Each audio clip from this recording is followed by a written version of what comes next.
All right. Well, we're holding by Pirke Avos, ethics of our fathers as it is known.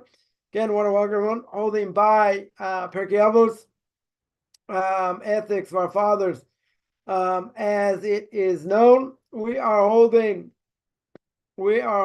by chapter 2, Mishna 15. This is part 23. Again, this is part 23, 24, 25. Got a whatever. A lot to speak about here. So the Mishna said again, they said each three things. Rabbi Lezer says, let your fellows honor, be as dear to you as your own, do not anger easily. Spoke a lot about anger. Last week we started with this idea about repenting one day before you're dead. Right? So we said, no person, as King Solomon says, and Ecclesiastes, nobody knows when they're going to die. So essentially, you got to repent, right? Every day, right? Every day, you got to repent. You cannot, nobody knows when they're going to die. So, a person goes to sleep. They should go to sleep with repentance, on their lips. Now, I spoke last week quite a bit about reward and punishment for mitzvahs. That maybe you'll be paid back in this world for sins that we do. A person may suffer in the next world. You may suffer in both worlds, right? You may suffer in both worlds. Therefore, person should repent the day before you die, even though nobody knows, right? Essentially, nobody knows when they're going to die. That is true. That's definitely true. So the answer would be you have to repent every day. But also, and this is something we sort of harped on, right? That we sort of harped on is that why one day before you die, right? Instead of saying, why didn't the Mishnah say, the Mishnah over here could have said what? Mishnah could have said, lest you die today, right? Lest you die today. That was the question. Why did the Mishnah say that? Mishnah could have said that. Why? Because bottom line is you could have been saved today instead of feeling weak and sick. Right? Could have died. Could have. But God could have still saved you. Right? We mentioned many times, the Gemara Baruch says, if a person has a sword against their neck, they have a sword against their neck, what could God do? Save them. He could save them.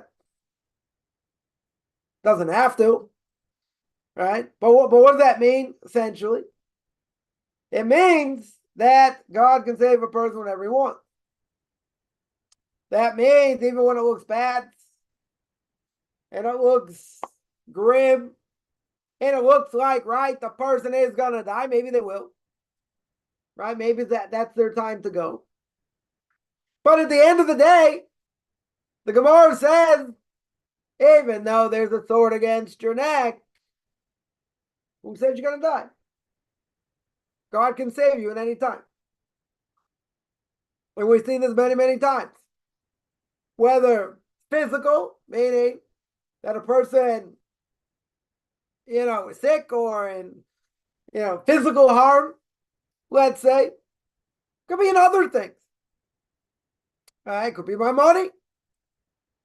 People in dire straits, they don't know what's going to be, and boom, God saves them. I don't know, brings them more customers, money comes in, whatever it may be.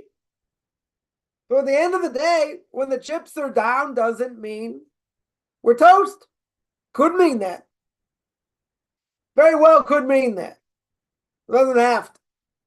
Right? Because the Gemara says, when there's a sword against your neck, you don't know. Who says that's it? Right? Who says that's your time? Doesn't have to be. Definitely doesn't have to be. right? God runs the world, as we always say. That's the mantra. Choose Hashem Gerifai, right? The salvation of God can come at the blink of an eyelash. Can certainly come at the blink of an eyelash. So says King Solomon in Proverbs, we don't know what's going to happen today. We don't know what's going to happen tomorrow. So says King Solomon, you can't not know. There's no possible way what today's going to bring. You walk out the door, no guarantee you're coming back. You don't know, what's going to meet you outside that door. You don't know what's going to happen on the road. You have no idea. Therefore, you got to take stock in everything we do on a daily basis. Now, what's the problem with this? What's the obvious issue? The obvious issue is we don't do that. Usually we don't do that. If you do that, very good. We don't normally do that. Why not? Take a lot of things for granted. A lot of things for granted. So we think, fame, I'm going to live forever. Nothing's going to happen. You don't know. You do not know. Similar thing, I mean, maybe not so similar, but the Rambam says, every day, every city, every town, every country, every continent, every country, there's a balance. There's a balance of good against evil. So I have a scale, good on one side, evil on the other side. Person does a good thing, the scale goes this way. Person does a bad thing, scale goes the other way. It's always going up or down. Scales never stay the same. Now, the Rambam says, my action right now can have an effect. It can have a positive effect, a negative effect. A Jew decides, God forbid, eat a ham sandwich. Negative effect on them, rest of the Jewish people. A person does the right thing, does a mitzvah, helps granny cross the street, gives charity, whatever it may be. What does that do? Positive effect. So every day, at all times, there's either positive or negative effects going on. Right? There are positive and negative effects going on. So what do I have? So the Rambam says your action right now matters. It matters. Totally matters. Yeah. We don't see it that way. We may not live our lives like that. Per se. Why not? Similar question. Why don't we live our lives like that? Why is that not the case? Why don't we think my action right now can change the world for positive? We know the Rambam says every state, every city, right? There's a what do you call it? A scale. Right now, my action can turn the scale. This is good for Elul, for Rosh Hashanah, for Yom Kippur. Why don't we do that? Why don't we think about what I do every second of every day? What's the answer? We're distracted. Life's one big distraction, the Ramchal says. Brings down Derech Hashem, brings down the path of the just. Life is one big distraction. So I got to live life the way it should be. I got to think about what I do. I got to calculate what I do. For some people, they're putting the best foot forward. They're on a much higher level. God doesn't want to do that. God wants to rely on him. Look at Yosef and Tzaddik. Joseph himself was in jail for an extra 2 years because he told the wine steward to remember him. Told him his whole story, what happened to him. He's taken, he's thrown in a pit, he's brought down to Egypt, it wasn't his fault. And this is what happened. What happened to Joseph? An extra 2 years in jail. Why? Why is there, why? Joseph's on a much higher level. Much higher level. So he gets punished because that was too much for him. Putting his best foot forward on his high level, no. He got punished. For anyone else, wouldn't have been a problem. That's what you do. You put your best foot forward. You do what you can. You let God worry about the rest, okay? But for all of us, you got to put your best foot forward. If by putting my best foot forward, the Chofetz says, and do the heart, right? The gate of emunah bitachon, of faith and belief in God. He says it's not a guarantee. It's not a guarantee for nothing. Not a guarantee. Why? Because if I put my best foot forward, that mean God's going to answer my prayer? No. I mean, he could say yes, could say no, could say maybe. But I have to put my best foot forward. I have no choice. Guarantee for success? No. Because when we make plans, the Yiddish expression is, we make plans, God laughs. That's the expression. We think it's going to come this way. Salvation will come that way. Salvation will come a third way. And guess what? God says, I don't think so. God says, I got a different plan. Okay. Is he telling us his plans? No. When we see it, we laugh sometimes. He's like, okay, you want it to work out that way? Work out that way. Or you don't know what to work out this way? Okay. We don't know. See, this is what King Solomon's telling.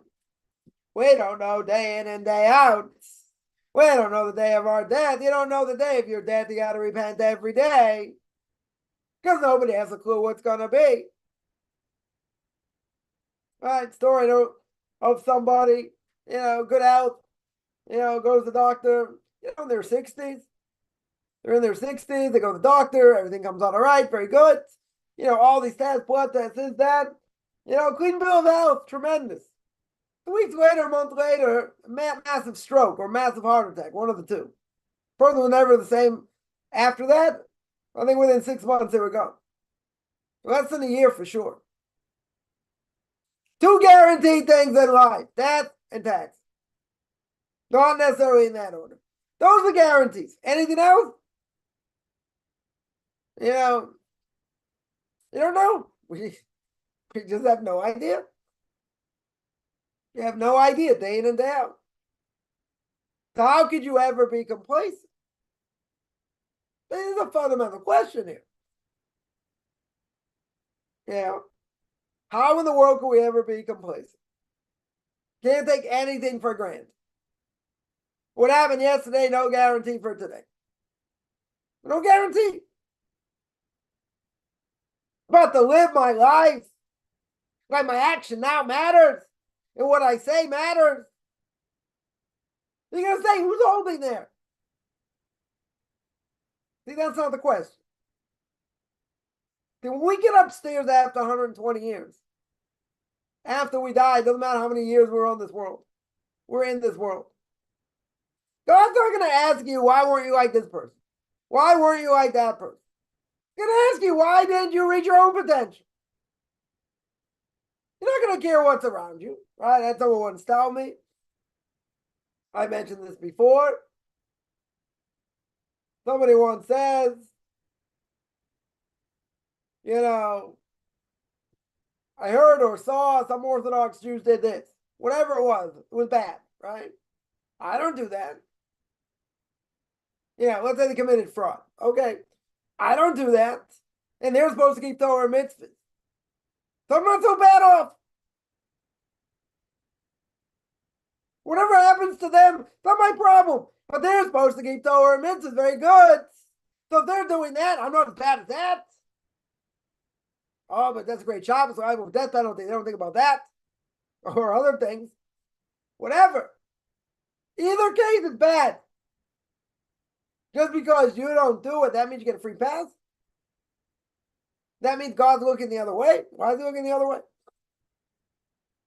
Right? I'll give an example.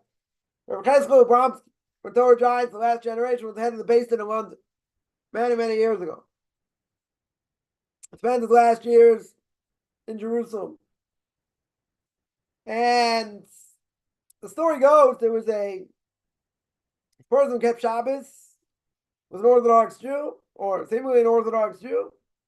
What did he do during the war?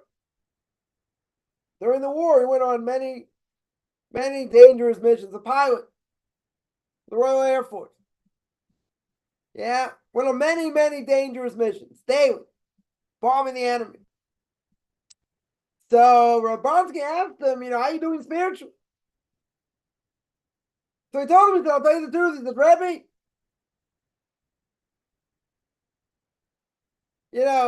I keep Shabbos, but because of everything that's happened and the risks of my life and the stress, I smoke on Shabbos.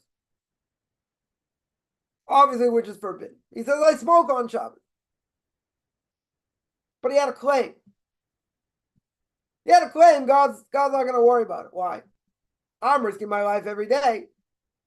Because I'm risking my life every day, God's going to look the other way at these transgressions. Because look what I'm doing. Look at the self-sacrifice. Over here. True. Tremendous self-sacrifice. Says Cheskel Abramsky. Very true. You are going to get tremendous reward for self-sacrifice. Look what you're doing. But why do you think God's going to look the other way when you desecrate Shabbos? You're going to pay the price for desecrating Shabbos. One does not whitewash the other. Just because the person does great self-sacrifice does not mean God's going to look the other way when he transgresses. He'll pay the price for that. Right? So someone says, oh, I do these other things. Whatever it's going to be, but I'm not like these other Orthodox Jews that did this. What? Ma kesher, as we'd say here in Israel or anywhere else. What is the connection? What's the connection between what other person does and what you do? So they committed fraud. Yeah, that's bad. You does a great job. You want to say that's better? That's a great job. It's death penalty. Fraud is a Torah prohibition. It's not death penalty. It will say that person is very careful about speaking Lashon Hara. Doesn't matter they created fraud. Yeah. Doesn't matter they're guilty for that. But they're very careful in Lashon Hara. Right? Speaking badly against others, more than 30 prohibitions, one shot. So how does one thing offset the other? Big mistake. Very, very big mistake. Can't say something. Cannot say something. Right? So again, the question is, why don't we live our lives like? Why are we going to make all kinds of conditions? Say, I'm okay with this. Okay, this might not do so well. But why are we not thinking that this action is everything? This action has the ability to turn the tide, make a huge change, tip the scale. Because a person will say, I'm an infinitesimally small speck of cosmic dust, and what I do doesn't matter. I come from a small town, city, in a city, in a state, in a country, in a continent, on a planet, getting smaller, in a galaxy, getting smaller. Come on. I'm a small speck of, infinitesimally small speck of cosmic dust. But what I do matters. It's got to change the world. Doesn't that make someone heretic? Essentially. Rav Chaim of Volozhin, famous student of the Vilna Gaon, already addressed it 300 years ago. More. Yeah. He already addressed it in his book Nefesh HaChaim, The Soul of Life. First chapter brings it down. A lot of people don't learn the first gates. Right? A lot of it's steeped in Kabbalah, very good. But he says the person thinks their actions don't matter. Goes into great detail, shows not true. I mean, imagine Adam and Eve said that. Oh, God gave us one command. Okay, we messed it up. We messed it up through the snake. We're not going into it. But whatever, we messed it up through the snake. Okay. No big deal. One meister, one action. Yeah, what did that do? That brought death to the world. That's not a Jewish concept. That never should have been. God had to go to plan B. God understood man could sin. He knew man could sin. But now we have to go through death. One action. You're going to say it really matters? There are a lot of actions that matter. People don't think. People just act. People do things. As we always say, there are physical repercussions for what we do. There's spiritual repercussions. What's an obvious physical repercussion? Woman who's pregnant smokes crack. What could happen? Kid comes out deformed. Kid's fault? Nope. There's the matter. There's reality. There's reality over here. That can happen. And if a person's with someone they're not allowed to be with, they're forbidden to be with sexually, they have a child. That child's got the status of a mamzer by a Jew. Doesn't apply to non-Jews. Bastard child, we'll say. Not necessarily a child out of wedlock. Means someone they're not allowed to be with. What are the repercussions of that mamzer? That mamzer can only marry someone of the same union. Or a convert. Why convert? Oh, second-class citizens? No, convert, there are certain limitations. Certain limitations by a convert. You see, by mamzer, can't marry regular Jew. Why not? We have a pedigree. Right? That pedigree goes back to Mount Sinai. Non-Jews don't have that. They don't have a pedigree. Yeah, when they convert, they get a Jewish soul, they get another aspect of the soul, very good. But their pedigree still comes from a non-Jewish line. You tell me they were there at Mount Sinai, and their soul got messed up, whatever that means. And now it becomes a Jewish soul, right? That soul was Jewish, became non-Jewish, now becomes Jewish again. How that works, very good, it's Kabbalah. Right? Kabbalah 101, 101a, doesn't really matter. But even so, what's the source of that soul right now? It was non-Jewish. You tell me it started off Jewish, fine. The soul's non-Jewish now. That soul doesn't have pedigree. Doesn't have a pedigree. So that mamzer has a blemished soul. Even if the non-Jew converts, doesn't matter. They have the status of a Jew if the conversion's done properly. But their pedigree, what about their pedigree? Because of their pedigree, certain things they can't do. Certain people they can't marry. That's the reality. Right? That's what happens. So, if they don't have a pedigree, so to speak, so this mamzer can marry them. Why? Can't marry a regular Jew, they're blemished. Their soul is blemished now. It's not their fault. Someone comes out of a union, a forbidden union. Is it their fault? Not their fault. There are repercussions. There are physical repercussions. There are spiritual repercussions, which no one wants to hear either. But there are repercussions. There are repercussions for what we do. Even again, a person's born that way, it's not their fault. Obviously, God wanted it to happen. If he didn't want it to happen, he would have stopped it in different ways. See, that's what you see also. Very ironically, people play with creation. And they take a donkey and a horse, they put them together, they create a mule. A mule is a very strong animal, very useful animal. What's the only problem by a mule? Sterile. Mule cannot reproduce. That's a big problem. Now, you think that's a coincidence? You got an animal that comes from a forbidden union. Forbidden for a non-Jew to do it, it's forbidden a Jew to do it. You get benefit from the animal, okay? Not everything that's forbidden to do you can necessarily get benefit from. Milk and meat. If a Jew makes a mixture of milk and meat, can't get benefit from it. Can't give it to a non-Jew. Can't give it to a Jew, right? You gotta flush it down the toilet or bury it. Can't get benefit. Some things you can't get benefit from, some things you can. Depends what it is. So over here, you're allowed to get benefit, just like a person, Jew or non-Jew, took a peach and a plum, made it into a nectarine. Forbidden to do for a Jew or a non-Jew. But if it's done, I can eat it. I can get benefit from it. So over here, I got a problem.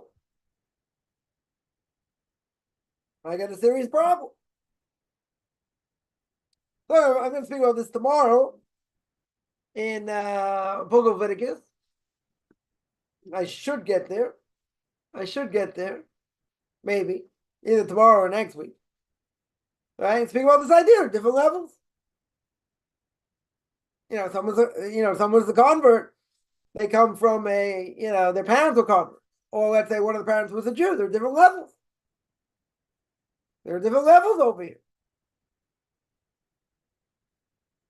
So regardless of what they tell you in the States or anywhere else, not everyone's created equal.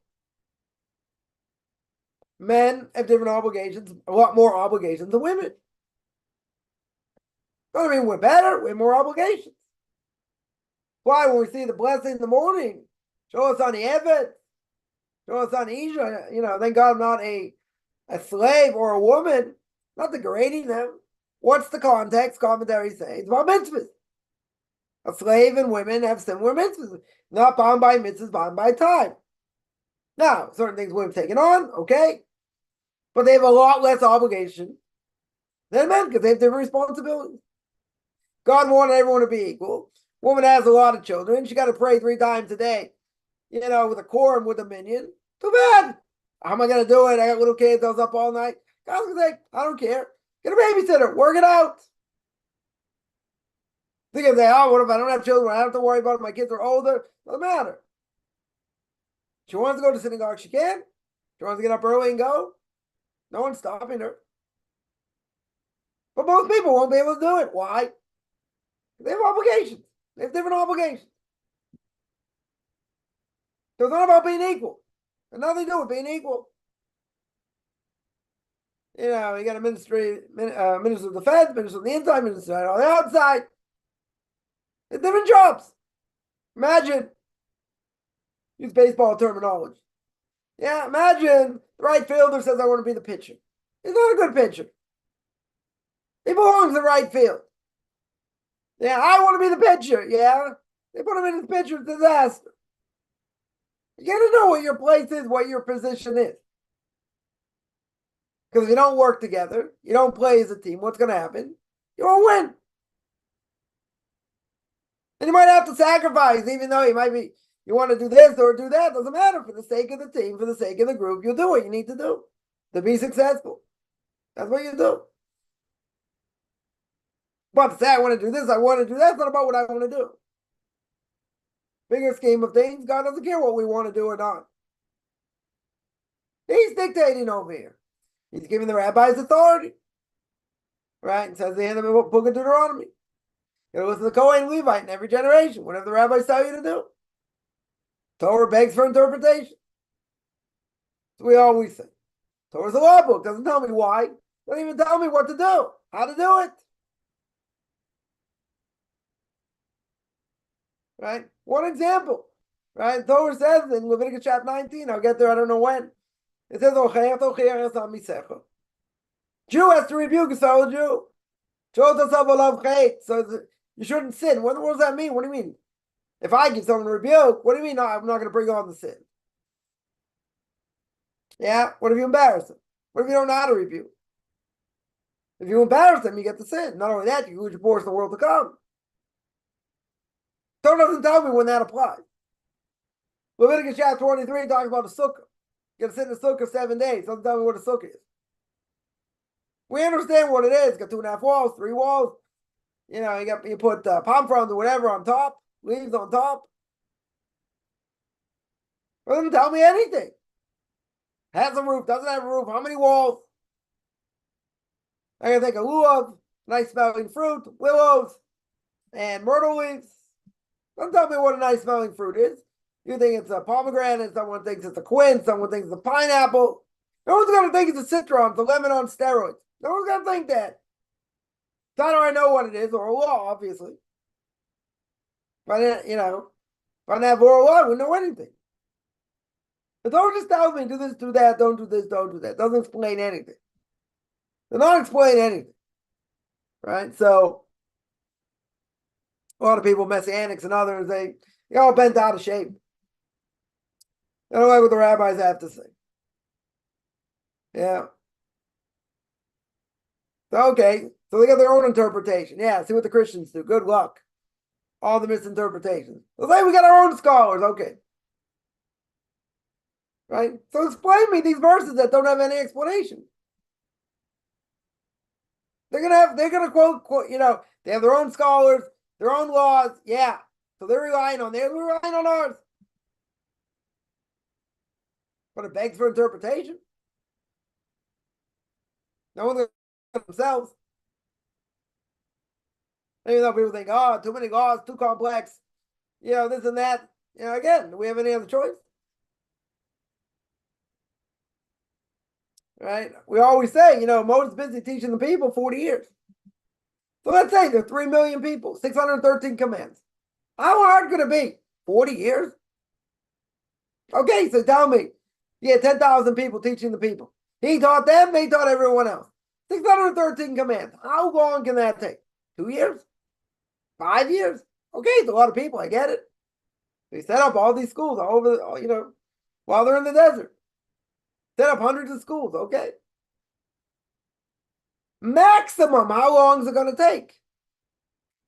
If people are learning 7, 8 hours a day, 6 hours a day, how long can it take? I'll be generous, 10 years. I'll be generous. He won't tell me it's going to take longer than that, 20 years. Okay, let's say maximum 20 years. What are they doing the other 20 years? Yeah, they're roaming around the desert, going around in circles. Okay, God says, camp here. Okay, now I got to leave. Go there. Go this place. Go that place. What are they doing for all this time? How long should it take? So commentaries tell us, of course, Moses got an oral tradition also. He had to explain what to do and how to do it. So God granted it to him. Gave it to him as a gift. Total gift. Couldn't withhold all the information. So God gave it to him. Supernatural way. But otherwise, very hard to explain. 40 years? 613 commands? I don't know. Doesn't sound that complex. A lot of them can be explained very easily. He says, okay, we're going to review. What does it mean not to steal? Don't steal. Don't take what doesn't belong to you. How long is it going to take? It should not take 40 years. He's teaching them till the day he dies. For 40 years. He's teaching them something else. Something more in depth. That makes sense otherwise. But people have an issue. Oh, you got to rely on the rabbis, this and that. You tell me what this verse means about anything else. I knew somebody, many years ago, told me he's learning Tanakh. What do you call it? The prophets and the kings and and all that, all the books of all the 24 books. He says, yeah, I'm learning without commentary. The Jew talking. Right? Wasn't very well known, didn't have a lot of knowledge. Yeah, he said, I'm learning it without commentary, so I can understand. You want to go through it quicker. You want to read the verses just to see what's going on. Okay. I don't necessarily have an issue with that. I think it's a good idea just to try and get the story straight. Right? What's going on. Understanding, that's a whole different game. That's a whole different ball game. That's a big endeavor. That is a huge endeavor. It's going to take a long time. Yeah. But to learn it without any commentary?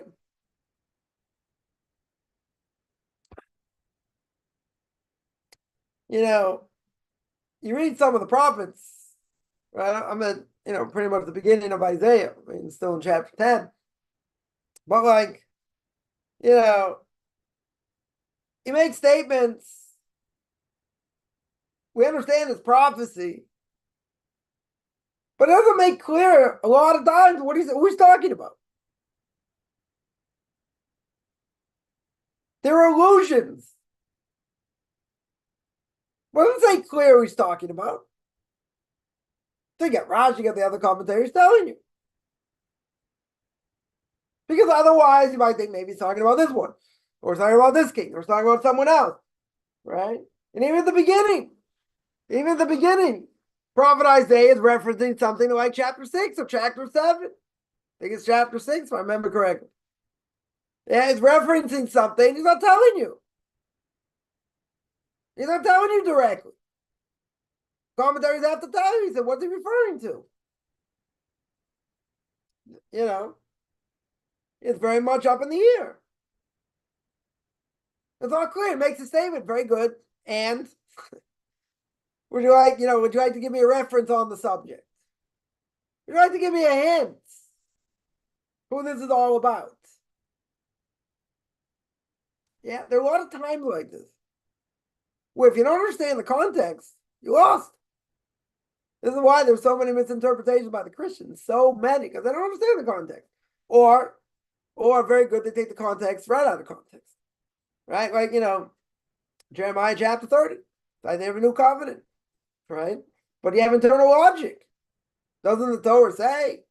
Moses says himself, and God gives a stamp of approval. You listen to Moses, whatever he says. God, so in the Torah itself, Moses says you can't change anything.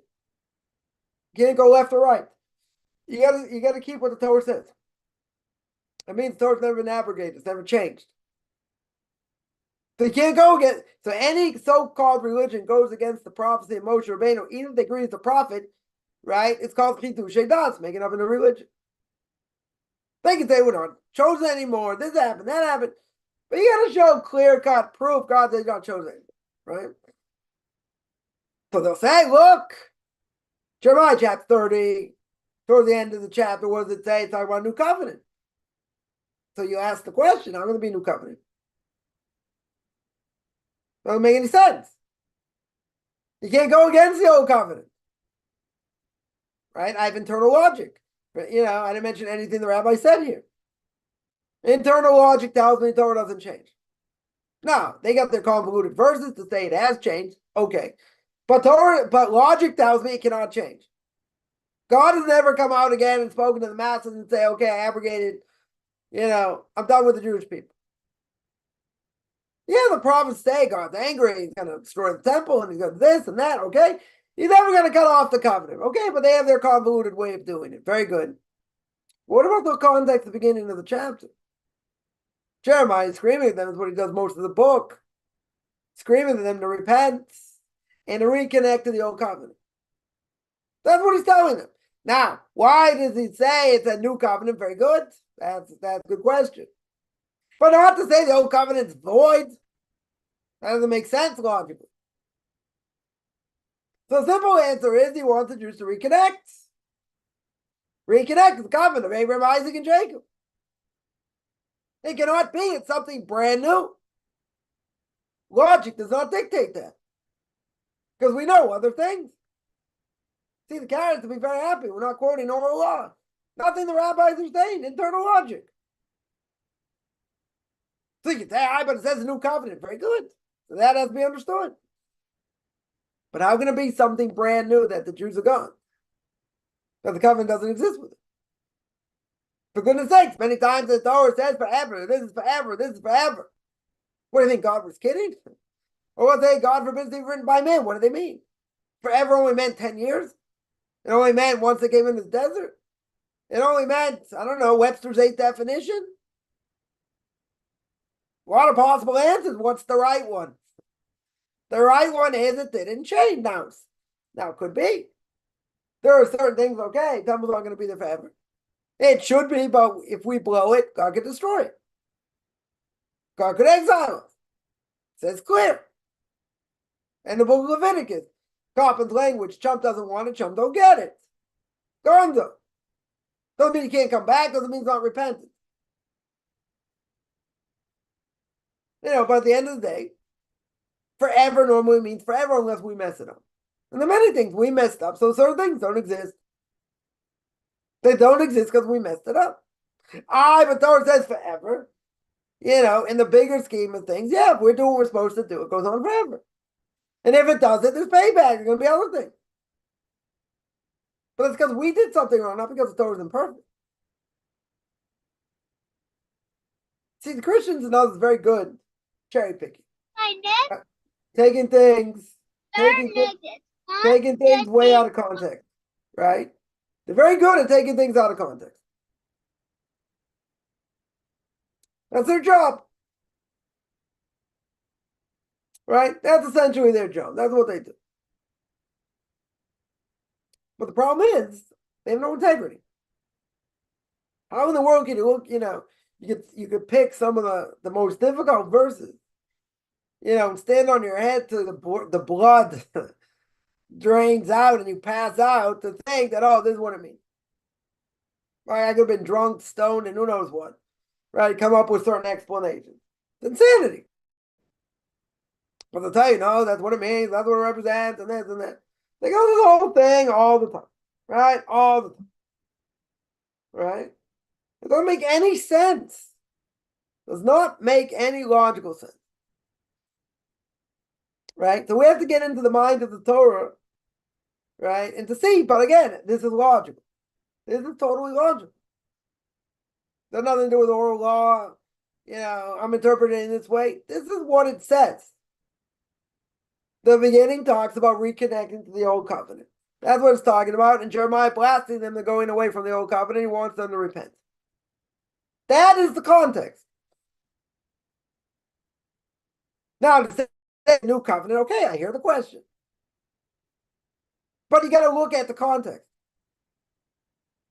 You can't just say, see, this is a new covenant. So I can derive from this and that and the other thing. It means we're not chosen anymore. But that's not the context. Excuse me, that is not the context. That's not what it means. Because there are a lot of questions on it. It's not the points. I'm just emphasizing the point. You got to see logic here. You got to see how it makes sense. You got to see that Moshe Rabbeinu cannot contradict himself. And you can't go against anything he says. God says that in front of 3 million people. God says, my trusted servant, you listen to whatever he says. So how's Moses going to go against exactly what he said? That doesn't make sense. You're going to have to, jump through hoops, which they do. You're going to have to jump through hoops to explain how we could say such a thing. See, the problem with learning Tanakh also, if you don't,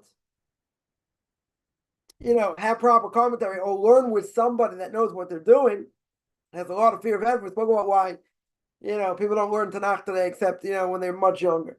Because a lot of times it looks like Tanakh contradicts the Torah. So you have to understand why it doesn't. Because prophets, if they're real, true prophets of God, and everyone agrees, Jeremiah is a prophet. Everyone agrees Isaiah is a prophet. Yeah.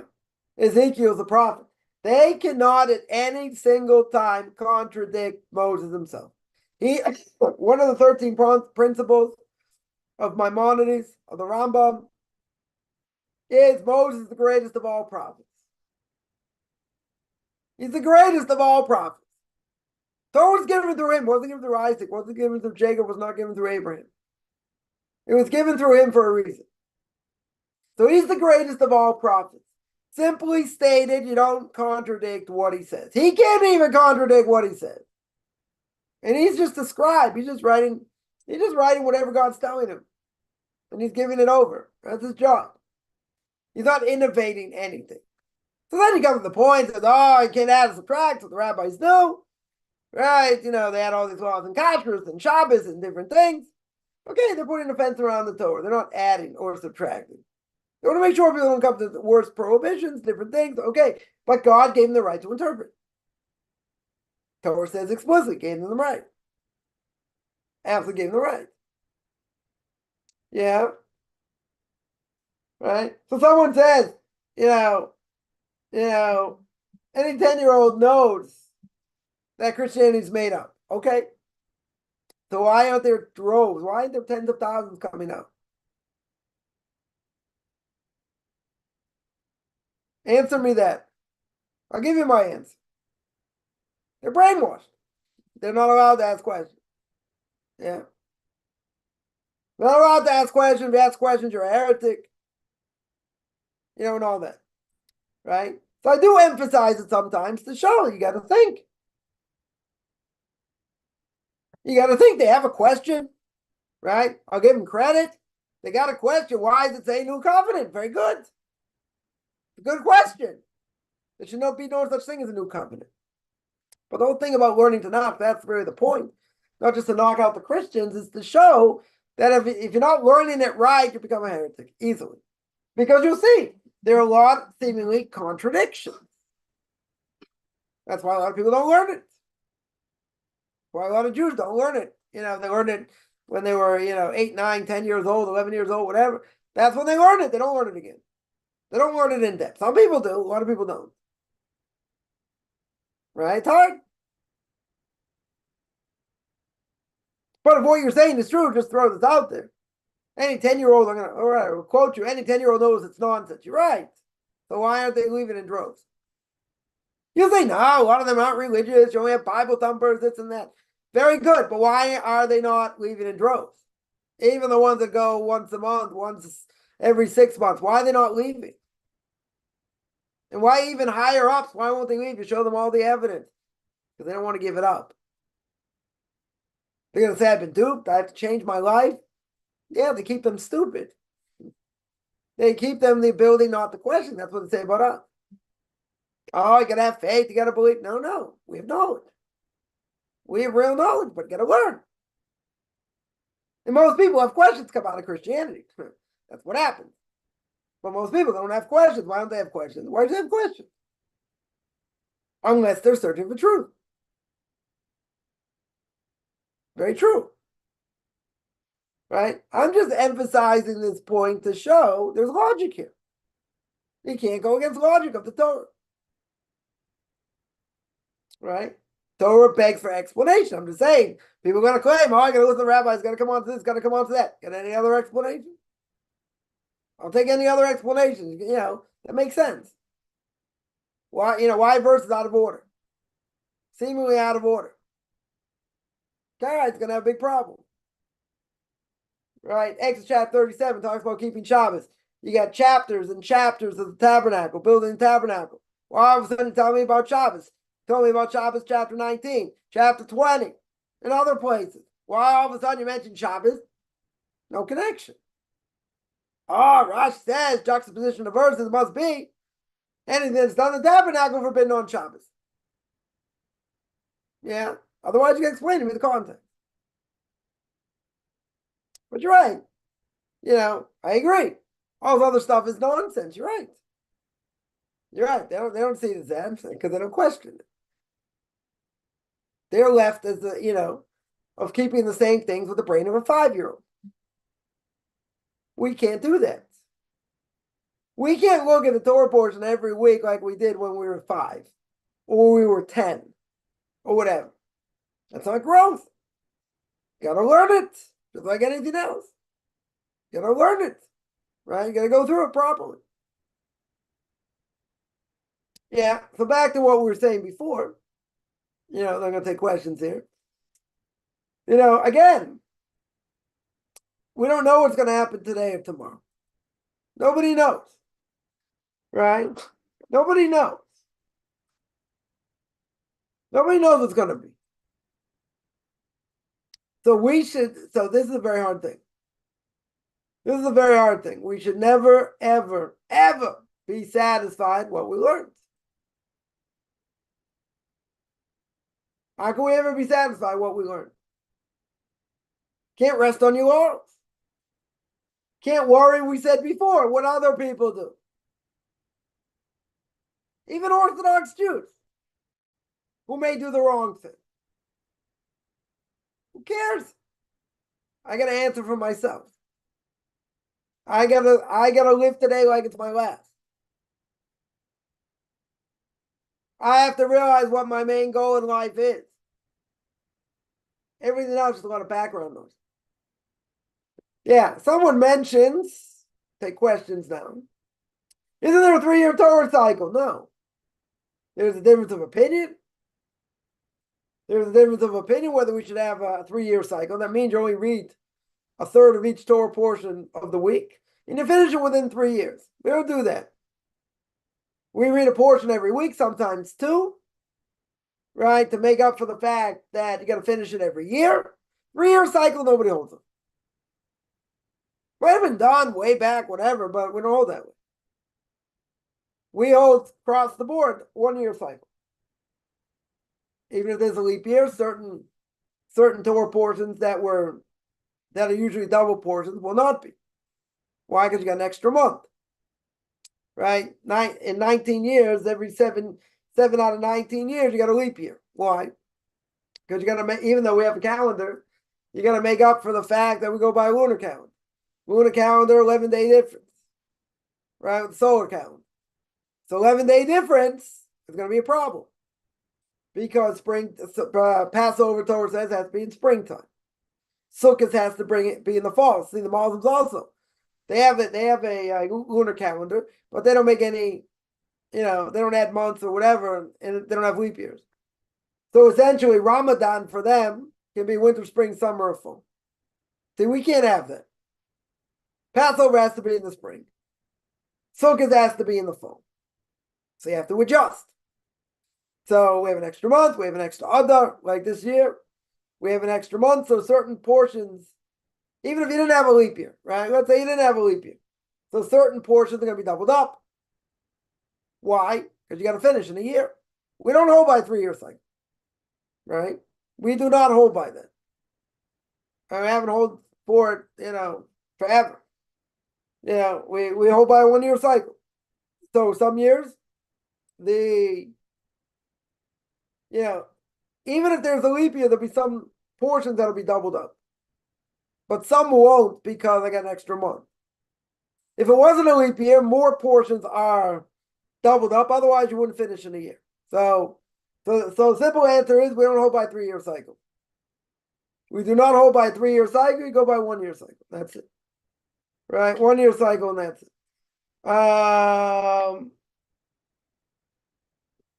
Someone I mentioned, I thought that was to immerse yourself in the no, had nothing to do with that. Has zero to do with that.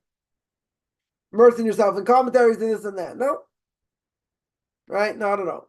All right, a lot of questions here. Let's see. Go back to the beginning here. Someone asks, okay, is this ever discussed? Okay, let's see.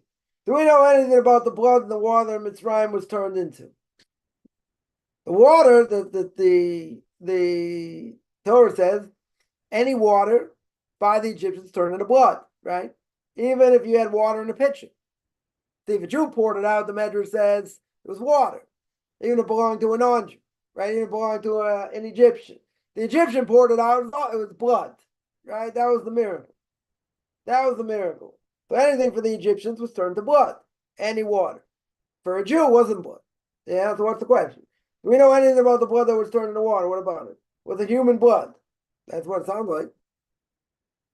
I don't think it was fish blood or animal blood, right? I mean, I can't say for sure, but I would assume it's human blood. We're talking about human blood. Any blood type? No idea. What does it matter? What does it matter when there's a certain blood type? It says it's blood. Torah doesn't tell me anything. Torah just says it's blood. The assumption, I would think, is human blood. Right? It's a good question. Maybe it's animal blood, maybe. Right? But I would assume that the assumption would be it's human blood. Right? I don't necessarily think you have to come on and say it's animal blood or that's all you have. It's really either human blood or animal blood. Fish blood's not necessarily considered blood by us, it'd be forbidden. Right? Unless it's like really one place. But it's either human blood, you're right. It's either human blood or animal blood. Does it mention anything about blood types or whatever? I never heard such a thing. It doesn't really matter. I mean, really, it doesn't matter. But the question is, does it talk about specific blood types? I don't think so. I mean, whatever. I can research it more. It doesn't Definitely does not seem that way. And it seems like it's human blood, not animal blood. Right? That would be the assumption. But different blood types don't matter. I don't think when God turned it into blood, I don't think he made any distinctions at all. It's gonna be it's gonna be it's gonna be positive, it's gonna be negative, it's gonna be this, it's gonna be that. Right? I don't think it's relevant. I don't think it's relevant at all. But the blood of everyone Jewish who would die as a result of Egyptian cruelty. Why? What does it have to do with anything? What in the world does it have to do with anything? Yeah. Who says it's gonna be Jewish blood? Right? The assumption is human blood. I assume it's Jewish blood. Why would I assume it's Jewish blood? More non-Jewish blood. It's human blood. Forget what the Egyptians did to them. Yeah. And how they persecuted them. Yeah. The fact that God's going to change nature and turn water into blood, why in the world would he use Jewish blood for that? Well, why would it make sense to use Jewish blood? Let's ask like that. Why would it make sense to use Jewish blood? The assumption would be it's non-Jewish blood. Yeah, you're gonna tell me only 20% got out. True. But why would God use their blood against them? That doesn't make any sense. That doesn't make any logical sense. In other words, God's gonna use blood or turn it into their blood, or whatever. It doesn't, he's not squeezing the blood out of them, right? You got millions and millions of Egyptians, all of a sudden, the Nile and all the water turns into blood. You think all the Egyptians are losing their blood because of it? Turn into blood. Whose blood? Who cares? Right? Unless I'm missing something, maybe it's the measure somewhere, I don't know. That water turns specifically from them. And that doesn't seem like that. Definitely doesn't seem like that. Right? Yeah, it's a good question. Where does it come from? Where does it come from? But I don't even think that's relevant. Why? Because think about what God did during all these plagues. What did God do? He totally changed nature. So he turned, let's say, the Nile that they worshipped. He turned the Nile into blood. Now, 50,000 Egyptians died because their blood got squeezed out, got put in the Nile? No. He created blood. Where did he get blood from?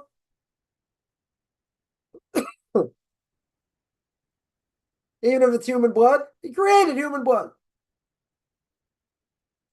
So I'll ask you the $1 million question. Can God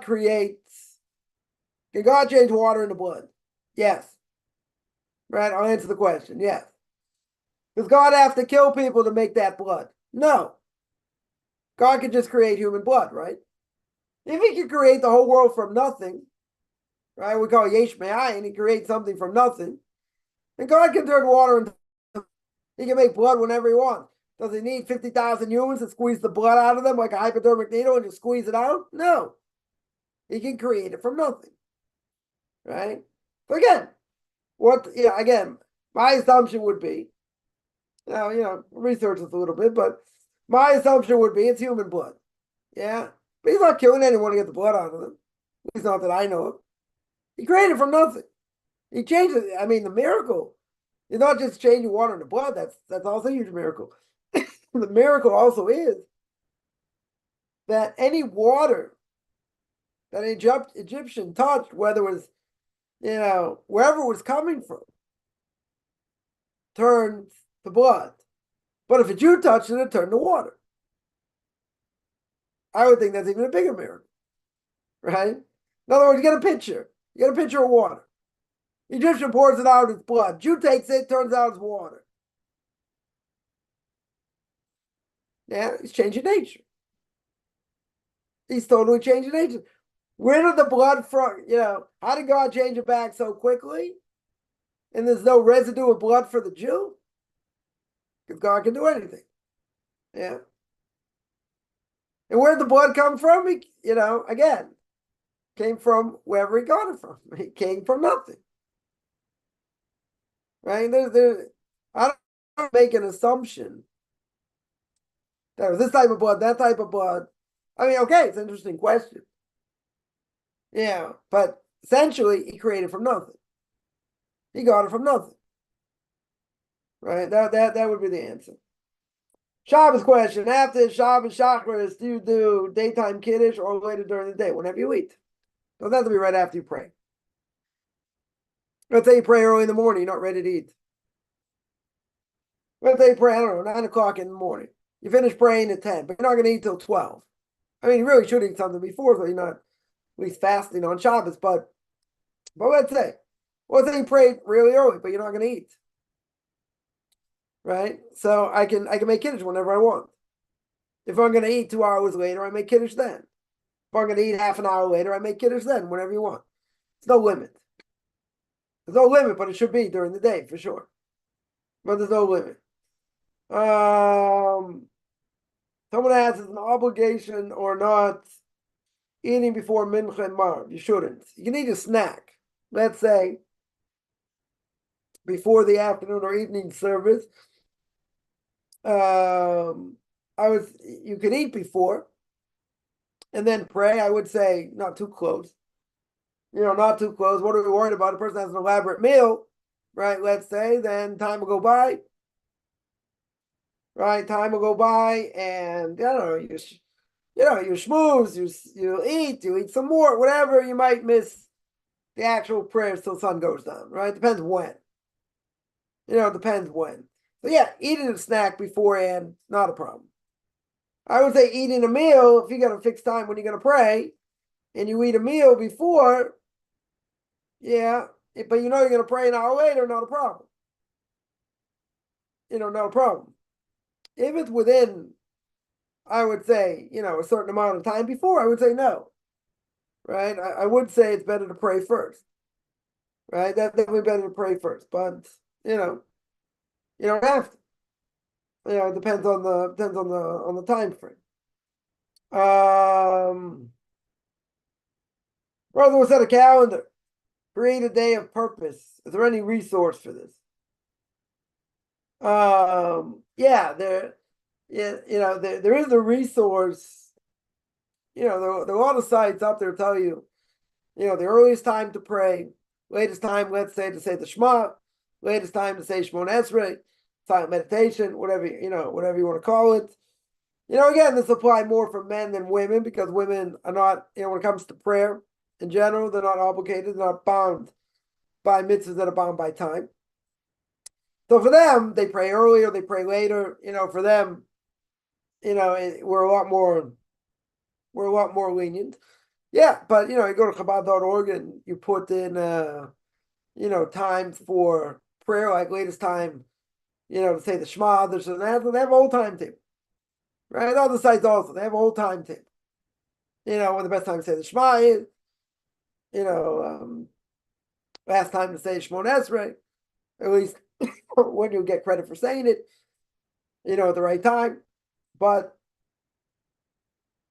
I mean, every day, well, just keep in mind, every day is purpose. Every day, certainly for a woman, has an obligation to pray at least twice a day.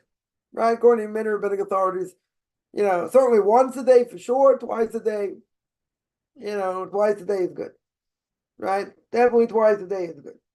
Right? But again, what time you pray and this and that, much, much more lenient. Much more lenient when it comes to women than to men, because women have different obligations. Now, if a woman says, well, I want to try and make the time as best as possible, I don't have younger kids around, this and that, okay.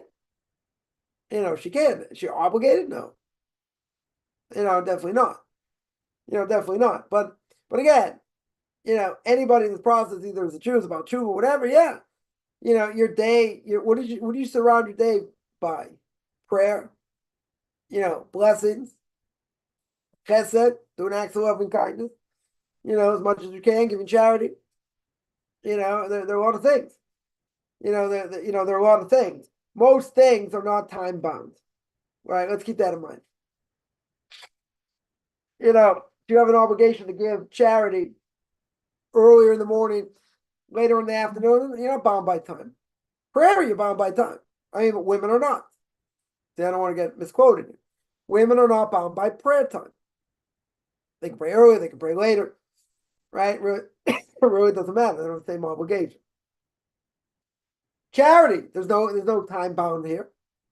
Person gave in the morning, you want to give in the afternoon, you want to give at night. You're not bound by anything. You're not bound, I mean, you should give, but I'm saying you're not bound by specific time when I have to do it. Prayer is a different issue. Prayer is a totally different issue. If I'm making blessings, you're doing that during the day. So that's not bound by time. The only question is, we said before, if a woman wants to pray, right? Or a guy wants to pray. Am I allowed to eat? Am I allowed to eat lunch before I pray the afternoon service? Yeah, you could. Nothing wrong with it. Or the evening service, same thing. Right? A lot of times, let's say a guy go back from work, have something to eat, he'll go learn, and then he'll go pray. Or he'll pray, then he'll learn, either way. Right? Why not? Nothing wrong with it. The only question is, on Friday, or during the week, where you're having an elaborate meal. If you're having a real elaborate meal and there are other people there and this and that, so yeah, that's an issue. That might be an issue. Because then, a lot of time is going to pass by. And since a lot of time is going to pass by, you might miss the afternoon service or whatever. That might be an issue. When to start the meal. Yeah, that is an issue. Yeah, but for the most part, if that's not the case, and you're not eating a major meal, then yeah, shouldn't be a problem, right? In any case, shouldn't be a problem. Somebody asked, what do we need to do without worrying about what's going to happen the next day? Let me ask you like this.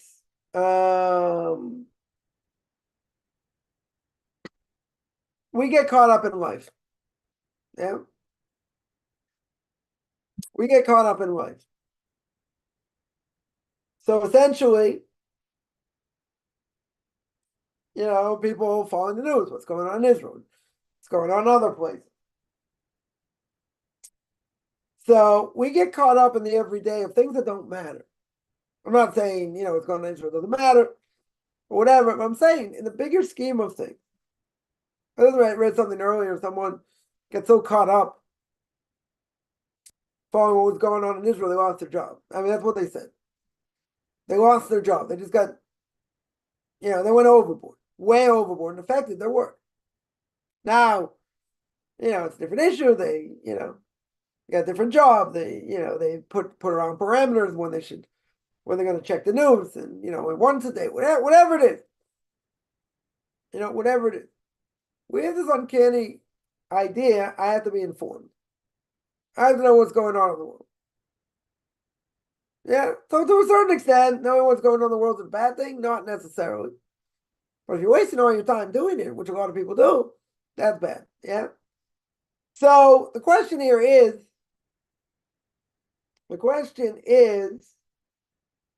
how do you stop worrying what's going to happen the next day? What control do you have? Right? Let's say like this. We have no control in the world for anything. Nothing. There's nothing we're in control. We can't even control body fluids. Yeah. We're not in control of anything. Maybe people want to say that they're not in control. We're not in control of anything. Now, the problem is that, tomorrow, the next day, or whatever, you have different things you need to do. Different things you need to take care of. And things you don't know how you're going to take care of. You just don't know. Let's say a person, I don't know, 1 month, they get a really busy month. In the middle of the month, they get all these bills going out, different things. Yeah. And okay. Some of them they got covered. Others, they don't know what's going to be. They don't know what's going to be. So what do? You try and cover all your bases. Okay. That could drive you nuts. And Kaufman would say, you let God take care of it. You put your best foot forward. You let God take care of it. So the question is, how are you going to stop worrying? Let me ask you differently. What's it going to help you to worry? You're going to say, well, if I don't pay this, my electricity gets cut off. Okay. That's true. The person has to figure out how they're going to do that. How they're going to cover it, even if it looks ugly. They get it taken care of. Okay. Worrying about it doesn't do anything. Causes anxiety. That's what it does. Causes other problems. Yeah. Doesn't mean you don't have to take care of it. And even if you put your best foot forward, doesn't mean you're going to get an answer either. Even though that's our obligation. So I'll tell you the mantra. The mantra is, God is the one in charge. What we always say. God is the one in charge. If God is the one in charge, what am I worrying about? That doesn't mean you don't have to prepare. That doesn't mean you kick back and say, okay, whatever it's going to be. You got to do something to try and take care of it. But that's not a guarantee for success. As we always say, we least expect it. Yeah. So why should, God does not want you to worry. There's a Mishna there's a verse in Tehillim. King David says, you're not allowed to be worried, not allowed to have fear. So in the Gemara Bracha says, Rashi explains, what are you allowed to be afraid of? So one thing you're allowed to be afraid of. People are going to be shocked. What are you allowed to be afraid of? You're allowed to be afraid that I forgot the Torah that I learned. That's what you're allowed to be afraid of. You're not allowed to be afraid where you're going to walk the next day, where you're going to go, this and that. You got to be careful. Can't be stupid, right? Can't transgress Kaufman's 614th commandment. Don't be stupid. You got to be careful. Okay. Even if I'm careful, is that a guarantee? No. It's not a guarantee. Right? We can all be hypochondriacs and worry, this is going to happen, that's going to happen, the other thing's going to happen. That's what God wants. You got to live your life. Right? So you're asking me, what do we need to do without worrying? What's going to help? That's my answer. What is going to help worrying the next day? That's my question. What's it going to help? You have to put your best foot forward. Okay. I got a bill today, I have to pay it tomorrow. The next day, how are you going to pay it? You got to find a way to pay it.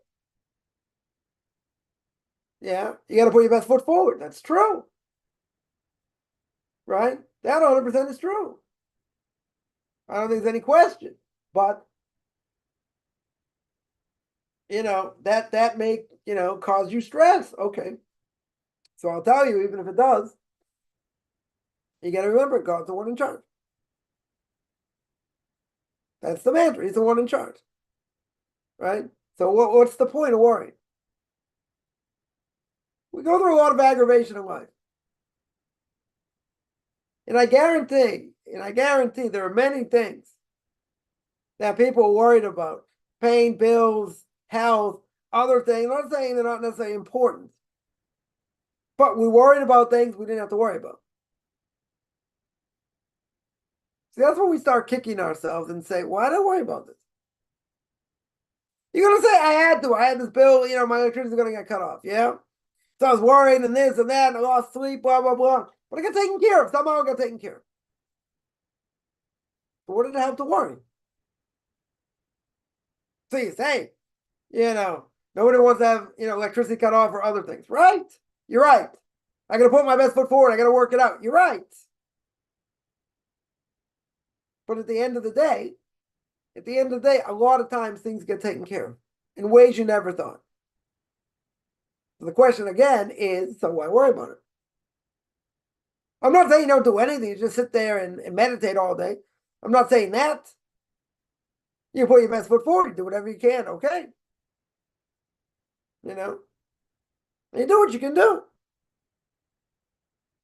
I was in the middle of a situation waiting for something. I'm still waiting for something. Yeah, no, whatever. I'll get this answer tomorrow. It's out of my control. I told someone the other day. It's out of my control. I've done everything I can do. It's totally out of my control. They understood. All right, not happy about it, but they understood. All right, there's nothing I can do. Right? There are certain things, I'm trying to push different buttons. Okay. And We'll see the end result. I did what I needed to do. I'm still not getting the answer I need. But, what are you going to do?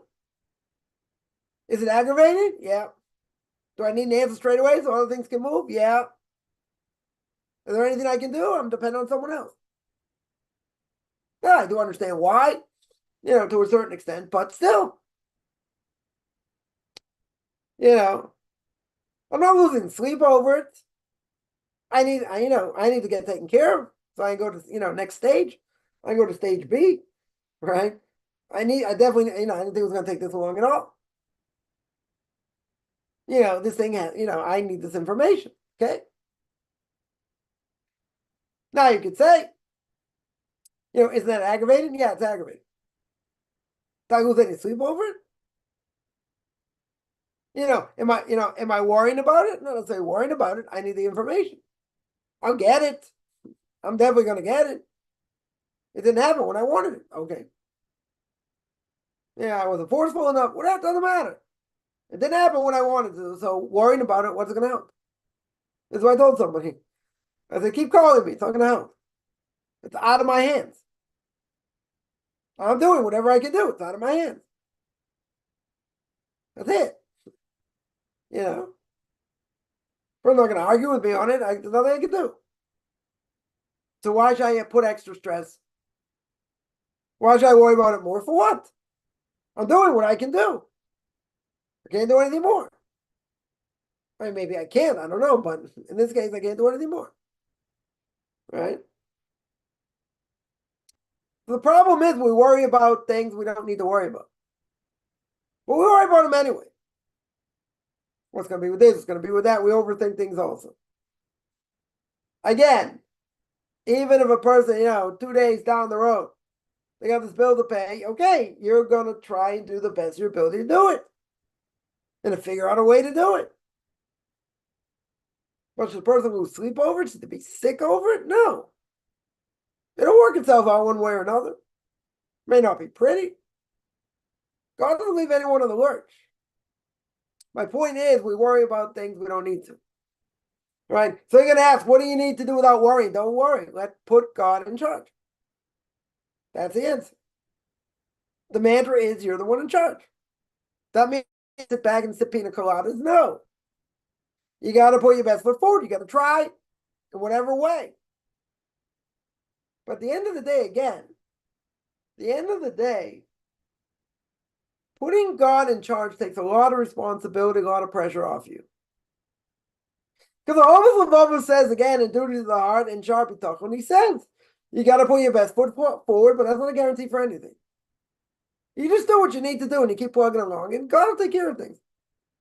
But you have to keep saying over and over again, hundreds of times a day, you have to keep saying you're the one in charge, so what am I worried about? What in the world am I worried about? Yeah, but this didn't happen, that didn't happen, you're waiting for this, you're waiting for that, you're right. But who's in charge here? Am I in charge? Not in charge of anything. Not in charge of anything. But don't you ever get aggravated? Yeah, some things are aggravating. Some things can be aggravating. And God can say, no, I'm not going to help you now. I'm going to make your life more difficult. So then you pray harder and you say, you're the one in charge. I can't do anything without you. I hope I learned my lesson. Now help me. And whatever it is. He may help you, he may not help you. Or he may help you in a way you never thought. What's the point? What's the point of worrying about it? That's my question. You can worry about it. It's not going to help you. If you're stuck, you need a miracle. Well, worrying about it is not going to help. You got to put your best foot forward. But putting your best foot forward means telling God he's the one in charge.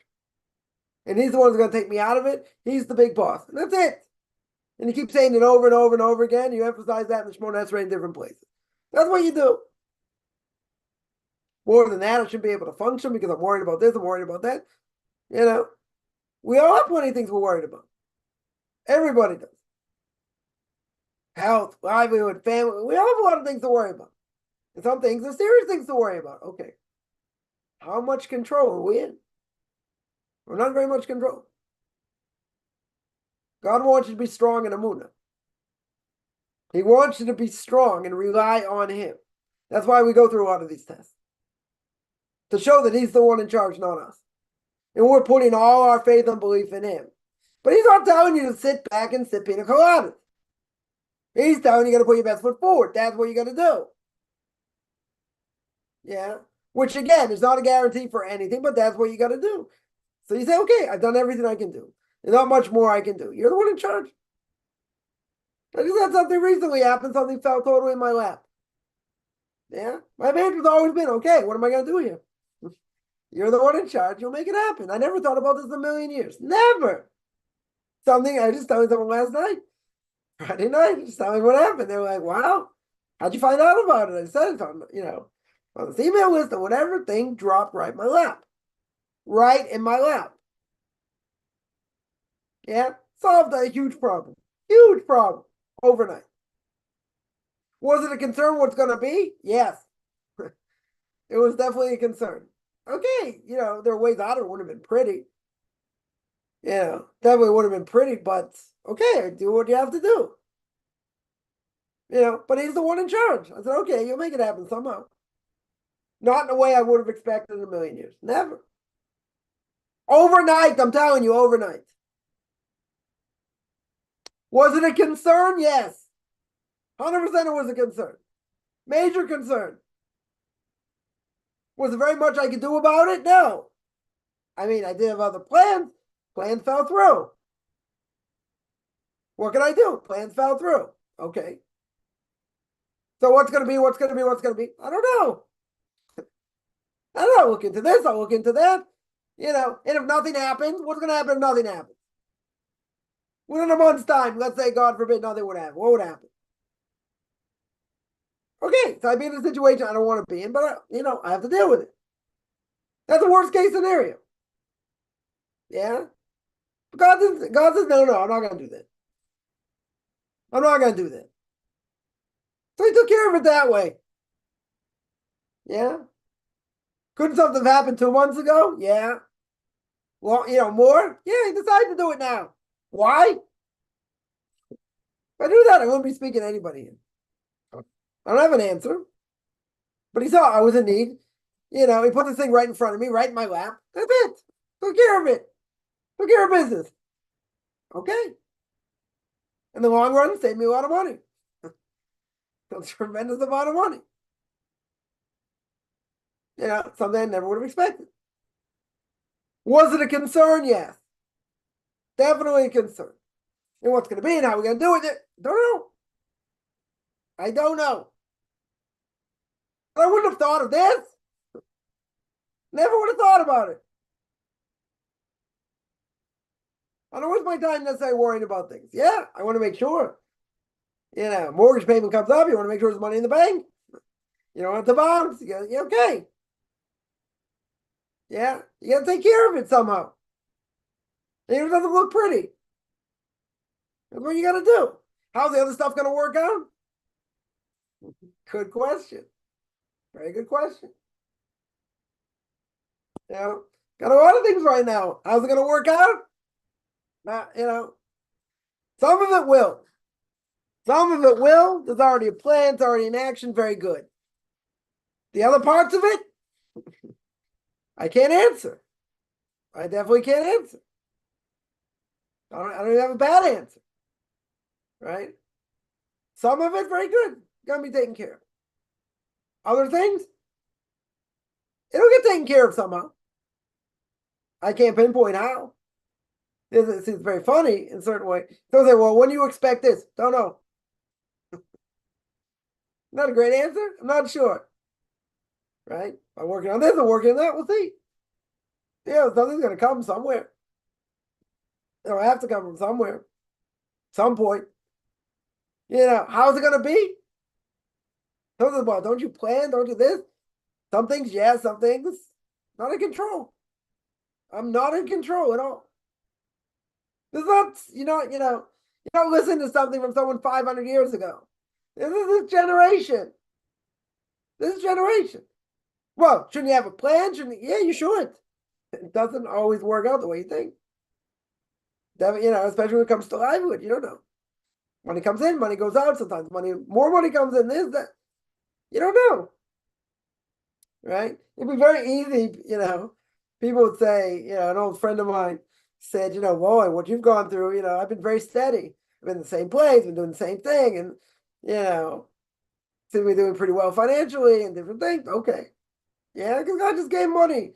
The person worked hard, very hard, no question. But they're put with so many obstacles in their path. Doesn't seem like it anyway. Okay. God's dealing with them, in very different ways dealing with me. People say, but how can you not have a plan? I'm like, what do you want me to do? People say you got to put certain amount of money aside, and for a rainy day. Okay, that's very good in theory if you can do it. You do it when you're younger, if possible, before you have kids or whatever. Then start marrying off kids and whatever. Doesn't always work out that way. Or that a bad investment. You need money for a rainy day. Something happens. I know you got a toothache. Something happens. Yeah. What if you don't have money? Yeah. You're not in control. We think we're in control. You got a steady job, this and that. Yeah, but they're expensive. There are things you don't expect. There are things you don't expect. And then what happens all of a sudden? You get 3, 4, 5 things all at once. Boom. Right now, you only have enough money for one of them, at best. Yeah. What do you do about the other 4?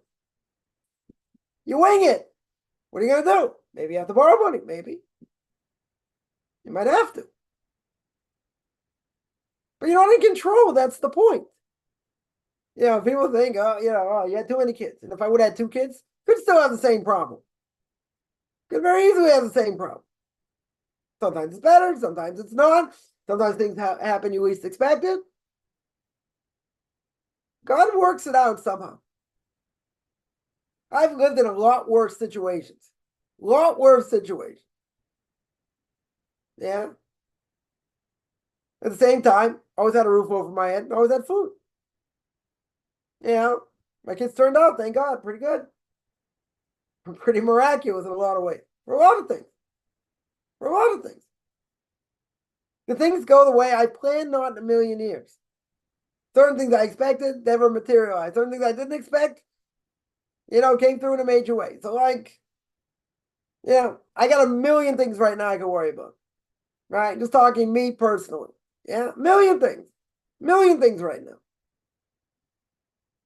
Yeah. Some I got taken care of. The others, he's in charge. I have ideas where things are going to happen. Not like, I'm going to take something yesh me'ayin, something like, I'm going to, all of a sudden, something's going to appear out of my hands from nothing. I mean, could happen. I'm also realistic. Okay. Am I going to have anxiety? I could very easily. It's not going to say. Could very easily have anxiety. A lot of anxiety. A lot of pressure. Yeah. Okay. God's the one in charge. That's what I keep saying. You're in charge. So some things I got a plan for. Good. And even that, I don't know. Can't say 100%. Yeah. But at the end of the day, he's in charge. He's in charge. He's going to take care of it. I gotten this far. Let's take care of the rest. I'll put my best foot forward. I'll listen to what I say. I'll say you're the one in charge. A lot of things going to happen here in a short amount of time. Can he do it overnight? Sure. Choose Hashem care, fine. Things can change the blink of an eyelash. Yep. He just changed things in a major way overnight last week. Last week, overnight. Boom. No pun intended. Was expected? No. But he did it. So why am I going to assume it's not going to happen? Now, you're going to ask me, how is it going to happen? I got a lot of ideas. None of them may come to fruition. None of them. Okay. But he's going to take care of business one way or another. I could be totally worried about it. It's not going to help. It is not going to help. I have to put my best foot forward, and see where it all goes. Maybe some will go in a certain way I expect. Maybe it won't. But I got to sit there and worry about it. That's not going to be good. It's not going to help anybody. Certainly not going to help myself. Walk around like a nervous wreck. I could be, but well, for what? For what? I mean, there is a light at the end of the tunnel. But you gotta believe it. You gotta really believe it. You gotta live it. And it could be the last second, all of a sudden something happens. But it could be the very last second. Well, in my case, that's not the case. Please give me a little bit of warning before, but things can happen anytime. Anytime. As the Gemara in Bracha says, even if you have the knife, the sword is at your neck. You could die, you could. But God can have mercy even at that point. God does not want you to worry. The only thing He wants you to be afraid of is if you forget Torah. That applies more to a man than a woman. But let's say that's what you should be afraid of. That's the only thing you should be afraid of, nothing else. Because seemingly someone who's worried, right, is going to be worried about every little thing or whatever it may be. Could be the lack of a Muna here. He does not want you to be worried. You're going to say, hey, but, it's nothing worse than being in doubt. Someone has to move communities. What's going to be? And are they going to accept me? Yeah, there are a lot of unknowns. One of the worst things, a person can be in doubt. There are a lot of unknowns. But guess what? You check out what you're supposed to do. You go through the proper channels. You make a decision. Now, that means it's going to be the right decision? Can't answer. Hopefully it is. But like anything else, person makes an investment. You're going to just you're just going to take anyone's advice to make an investment? No. Person going to buy a house, not going to check it out. Not going to check out who the neighbors are. Not going to check out the logistics. Get a building inspector, make sure it's not on shaky land. Different, no, it's like get a lawyer, no liens on it, this, that. Of course, you're making a major investment. Life's a major investment. But people forget very easily. I'm not saying you're asking this, but people forget very easily God runs the world. He's the one in charge. If He's the one in charge, He knows what's best for us. What am I worried about? You're going to say, I got this bill. I got to pay tomorrow. I'm worried. I don't know where the money's coming from. Okay. Still got to put your best foot forward. Okay. No, no one says not. But at the same time, I'll say like this, and whoever's in any situation, they should get the answer to whatever the situation is. It should come speedily, very quickly, and all that. A person's going to say, I've seen this myself many, many times. I'm also guilty of this. What's going to be with this? What's going to be with that? How's it going to work out? And after a while, I saw a pattern. The pattern was, the more I relied on Him, I put my best foot forward. The more I relied on God Himself, I said, okay, you're the one in charge. You're going to take care of it. I got bailed out. I'm not saying instantaneously, but I got bailed out in different ways. How did it happen? He took care of business. But every single time came to the same conclusion. Worrying about it's a waste of time. It doesn't help. It doesn't help. It drives you crazy. It drives everyone around you crazy. Because I saw so many times, I said, okay, I worried about all this for nothing. Now, did it work out the way I thought? No. Did it look pretty? No. But what happened? God took care of business. God took care of business. It wasn't me. Definitely wasn't me. So many, many times came to the same conclusion. It had nothing to do with me. Yeah, why am I getting all worked up about it? There's no point. Right? I'm just telling you my own experience. There's no point. And the bigger point, as we said before, God's the one in charge. That's your mantra. There's no point to worry because He's going to take care of business however He does it. Even if it doesn't look pretty in your eyes. He'll take care of business one way or the other. He's never going to leave anyone. Doesn't mean you might not suffer, you might not go through difficulty, whatever. Okay. Yeah. It's like I always say, I got to a certain point, like, can't let me down now. You're not going to let me down now. How it's going to be, I'm still living the story. Right? I was telling someone earlier. Still living the story. I can't say how it's going to work out. So, well, can you give me a time frame? No. People hate that. Well, I can't give a time frame, I wasted like a week and a half or something, and never should have been. Could be my own fault also. Okay. Yeah. Now it's like crunch time. Let's see. Okay. Put the pedal to the metal here. Hope I get a good answer tomorrow, and that's it. And I move forward and, see. There's no point to get aggravated. You need an answer. You're gonna, what's going to be, this and that, drive yourself nuts. That's not what God wants. Right? That's not what God wants. Someone asks, possible to keep Torah. Why? Right? Why is it not possible to keep Torah? So what if we don't have sacrifices? God understood we're not going to have sacrifices. What took the place of sacrifices? Prayer. Right? Prayer took care of sacrifice. So God knew there was going to be a time where we didn't have sacrifice. So God understood that. Prayer, there was always prayer when there was sacrifice. There was always prayer. Right? So God understood if there's going to be a problem. If there's going to be a problem with sacrifices. And there won't be any sacrifices, so we have substitution. What is that substitution? It's prayer.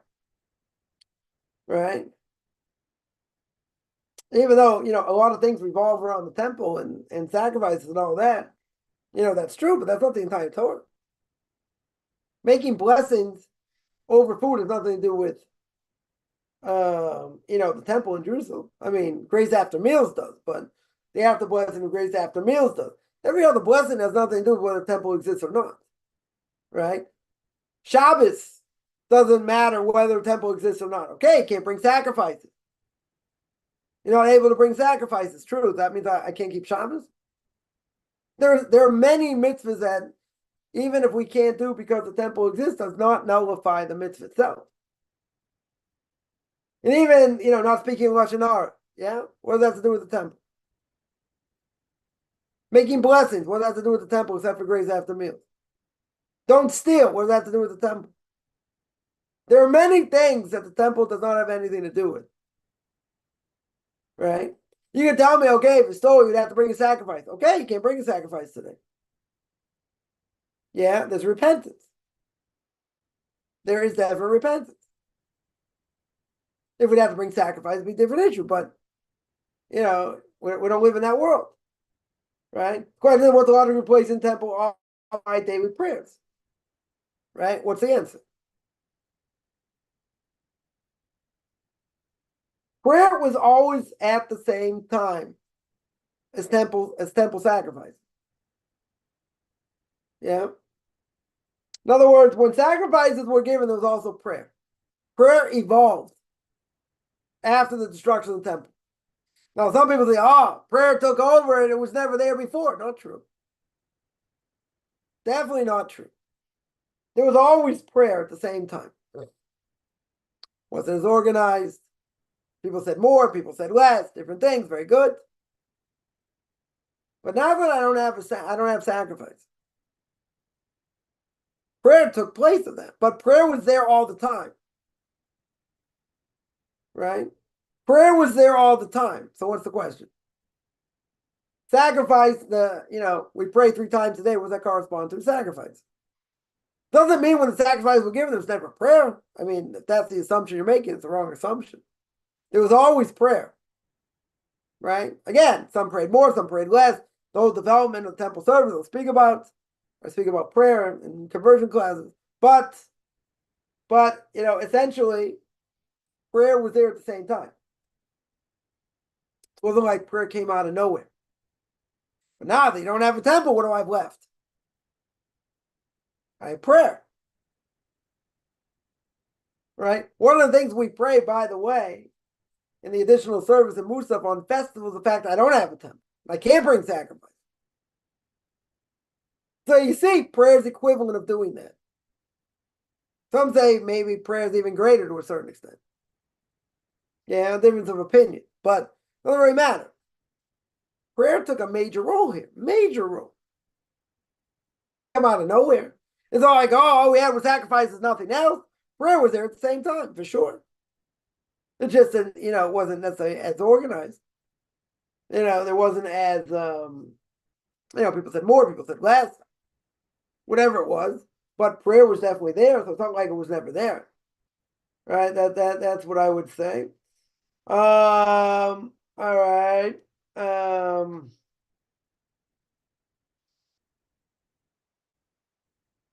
Somebody mentions many more people when a person being super secular. That person's a God to himself. Yeah. It's all about what I want to do. It's all about desire. Say it's all about desire. No one wants to hear about the truth. Right? That's for sure. That we've spoken about many times. It's all about desire. Only Nile turned into blood. That's not true. Any other water the Egyptians got, even when they went to a Jew's house, and he took water from him, he poured the water, turned into blood. Wasn't just the Nile. Why did God hit the Nile purposely? Because the Nile was their God. Right? They worshiped the Nile. So God wanted to show your God there's no power. Even though the Egyptians were actually, through sorcery, able to turn water into blood. Right? In order to harden Pharaoh's heart more. Right? Regardless, God hit their God. That's the point. He destroyed their God. Show that their God had no power. Right? If their God really had power, in general, then why did the Nile turn to blood in the first place? Why would Moses have any kind of power over their God? That's kind of weird. Yeah, what, he's equal? He's somewhat equal to their God? Doesn't make sense. Right? So it's not just the Niles. They could have had water in a jug or anything else. They poured it, turned into blood. But if a Jew picked it up, it would turn into water. Right? There's any water. So not just the Nile. Someone told me one should not allow someone less observant than yourself touch your sitter. As this can affect how much holiness it has. I have no idea. Never heard such a thing. If they touch it, well, it's got like spiritual cooties. Nah. That it, no, I don't think it has any weight. What if a pagan, I don't know, a Buddhist comes up and kisses your mezuzah? I have to now take the mezuzah down? You touched my matzah on Passover. Yeah. You got a Buddhist, a Christian, no matter who.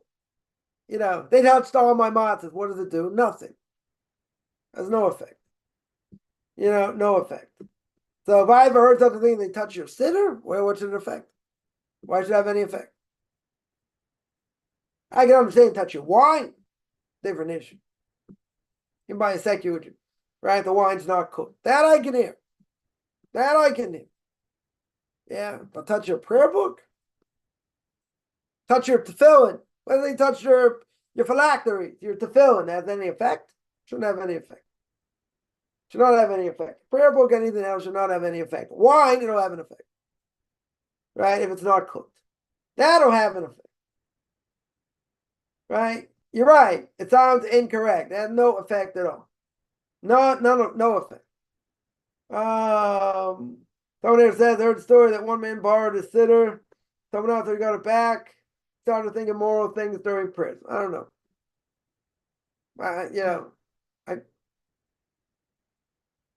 I don't see why that should be.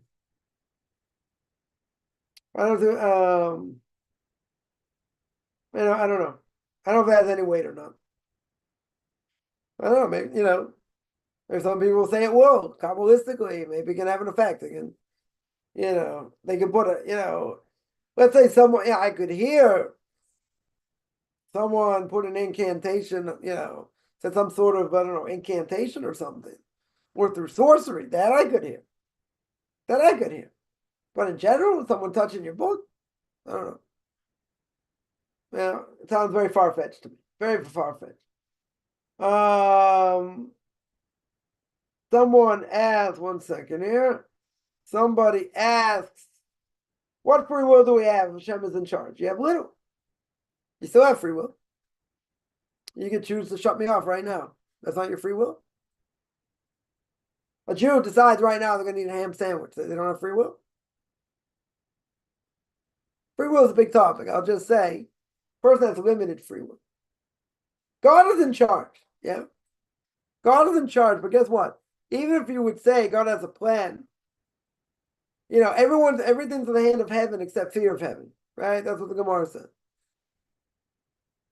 Is God in charge how much fear of heaven I have? You're gonna say, but he knows what I'm gonna do. That's not the question. The question is, does he have power? Does he have control over how much fear I have? Seemingly not. Gemara says no. Now, didn't Pharaoh, we're going to see a few weeks, didn't Pharaoh, wasn't his heart, what, didn't God harden his heart? Yeah. Did he take away his free will? Yeah. So the Rambam goes in a lot of detail. How could that be? If he took away his free will, he doesn't have free will, why does he get punished? Good question. I'm not going to address it. The point is, everyone's got free will. Unless God forbid God takes away. How do I know my free will hasn't been taken away? Oh, that's a good question. That my Rebbe's mentioned many times. Yeah, if we feel we're stuck in one position or we can't overcome certain things, maybe God's taken away our free will. Yeah. Maybe. Maybe, a person's so enslaved, to their desires. Maybe at some point God says, I'm finished with you. You're just going to be enslaved to it forever. It'd be worse. Right? And God makes it worse. Could be. But free will, as it's understood, we're put in certain situations. Yeah. See how we're going to react. Either good or bad. So we're put in certain situations that we can control those situations. Now, sometimes we do it to ourselves. We're our own worst enemy. So sometimes it could be our own fault. Other times, evil inclination comes along and tests us. We get tested. So, there are many things we're not in control. That's true. That is true. Does that mean we have no free will? No. It means our free will is probably limited. Doesn't mean we have no free will. Right? So again, even if it's God is in charge, don't we make decisions? Unless God hardens our heart, doesn't allow us to repent. Like by Pharaoh, most people are not going to be the case. So he's given us an opportunity to do this or do that. Who ultimately makes the choice? We do. Unless the person, let's say, is a king or if a head of state, because then there's a different issue. Then we say, Lev Malachim b'yad Hashem. The heart of kings are in the hands of God. Their free will is much more limited. Because God wants to use them to do certain things for whatever he wants. So that they're limited. They're more limited. Well, I mean, they totally don't have free will. Yeah, but our free will is limited. You're right. Even if God knows what's going to be, doesn't matter. He knows what's going to be. Does that mean I can't act? I can't react. But then what does the Gemara mean? Everything's in the hand of heaven except Yiras Shamayim. Fear of heaven. So that means God's not in control of that. That's based on every individual.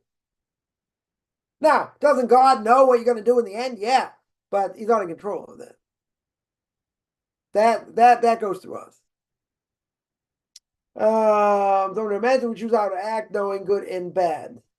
Even if you know good and bad.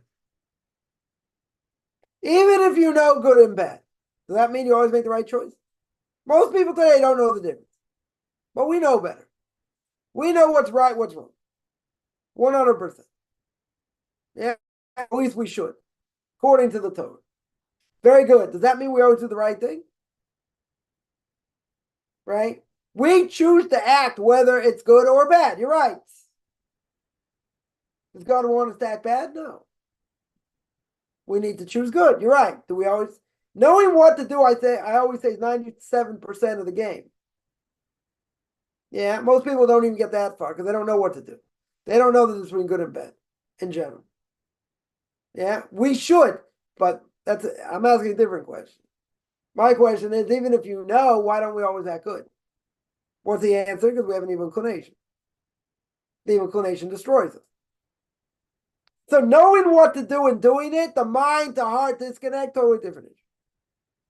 That's a totally different issue. But we have to know what to do. That's the first part. You have to know what to do, then you have to go out and do it. Going out and doing it's a much harder thing. So is it possible to keep Torah? Okay, now someone says what does matter the temple example of Eastern Europe during communism? Yeah, a lot of Jewish souls were killed. So why is that relevant? They couldn't keep kosher, they couldn't keep Shabbos, so some did. Some under unbelievable sacrifice did. Yeah. Yeah. Even if you don't have a temple in Jerusalem, is it possible to keep Torah even in the worst of times? Yes. Did a lot of people get sent to Siberia? Yes. A lot of people suffer? Yes. Does that mean they couldn't keep Torah? Made it very hard. That's why a lot of people fled. Yeah. But that doesn't mean all Jews in every place in the world are not going to be able to keep Torah. So that question of whether the temple exists or not and whether people can keep it or not is irrelevant. It's an irrelevant question because in America they could keep it. No one's putting a gun to their head. No one's saying you can't keep it. Oh, but it was very hard at the beginning of the 20th century, right? Plenty of people came from Europe. They still wanted to keep Torah and mitzvahs, and guess what? People said, if you don't come on work on Saturday, you're not getting paid. A lot of people suffered. A lot of people didn't stay religious because of it. Okay. Does that, and some did. Some definitely did. Others didn't. Okay. That mean you can't keep Torah? It's very hard. You need a lot of self-sacrifice. Doesn't mean you throw Torah out the window because they made it so hard. So you don't have that problem today. You say, oh, look, who's going to want to keep Torah and mitzvahs stay with all the anti-Semitism of America? Forget Europe and everywhere else. I'm talking about America now. Yeah? On college campuses, everything else. Who's going to want to keep Torah and mitzvahs? Now, you can make the same argument. You can definitely make the same argument and say, look, you're going to get persecuted, you go on a college campus, whatever. And a person's going to say, what do I need this for? Is that impossible to keep Torah? No. Are you a sitting duck? You walk outside, could you get, pummeled for looking like a Jew? Sure. Could happen. Does that mean we should change the way we look? No. But you're putting yourself in danger. You're not putting yourself any more in danger than crossing the street. Just because of the way you look something, doesn't mean someone's going to attack you. Maybe they will, maybe they won't. Or Chaim Brisker said, walking down the street, why does a non-Jew just pummel me and hit me? He says, because he's lazy. Right? He says he has the ability, he doesn't. Right? God stops him. That's one answer.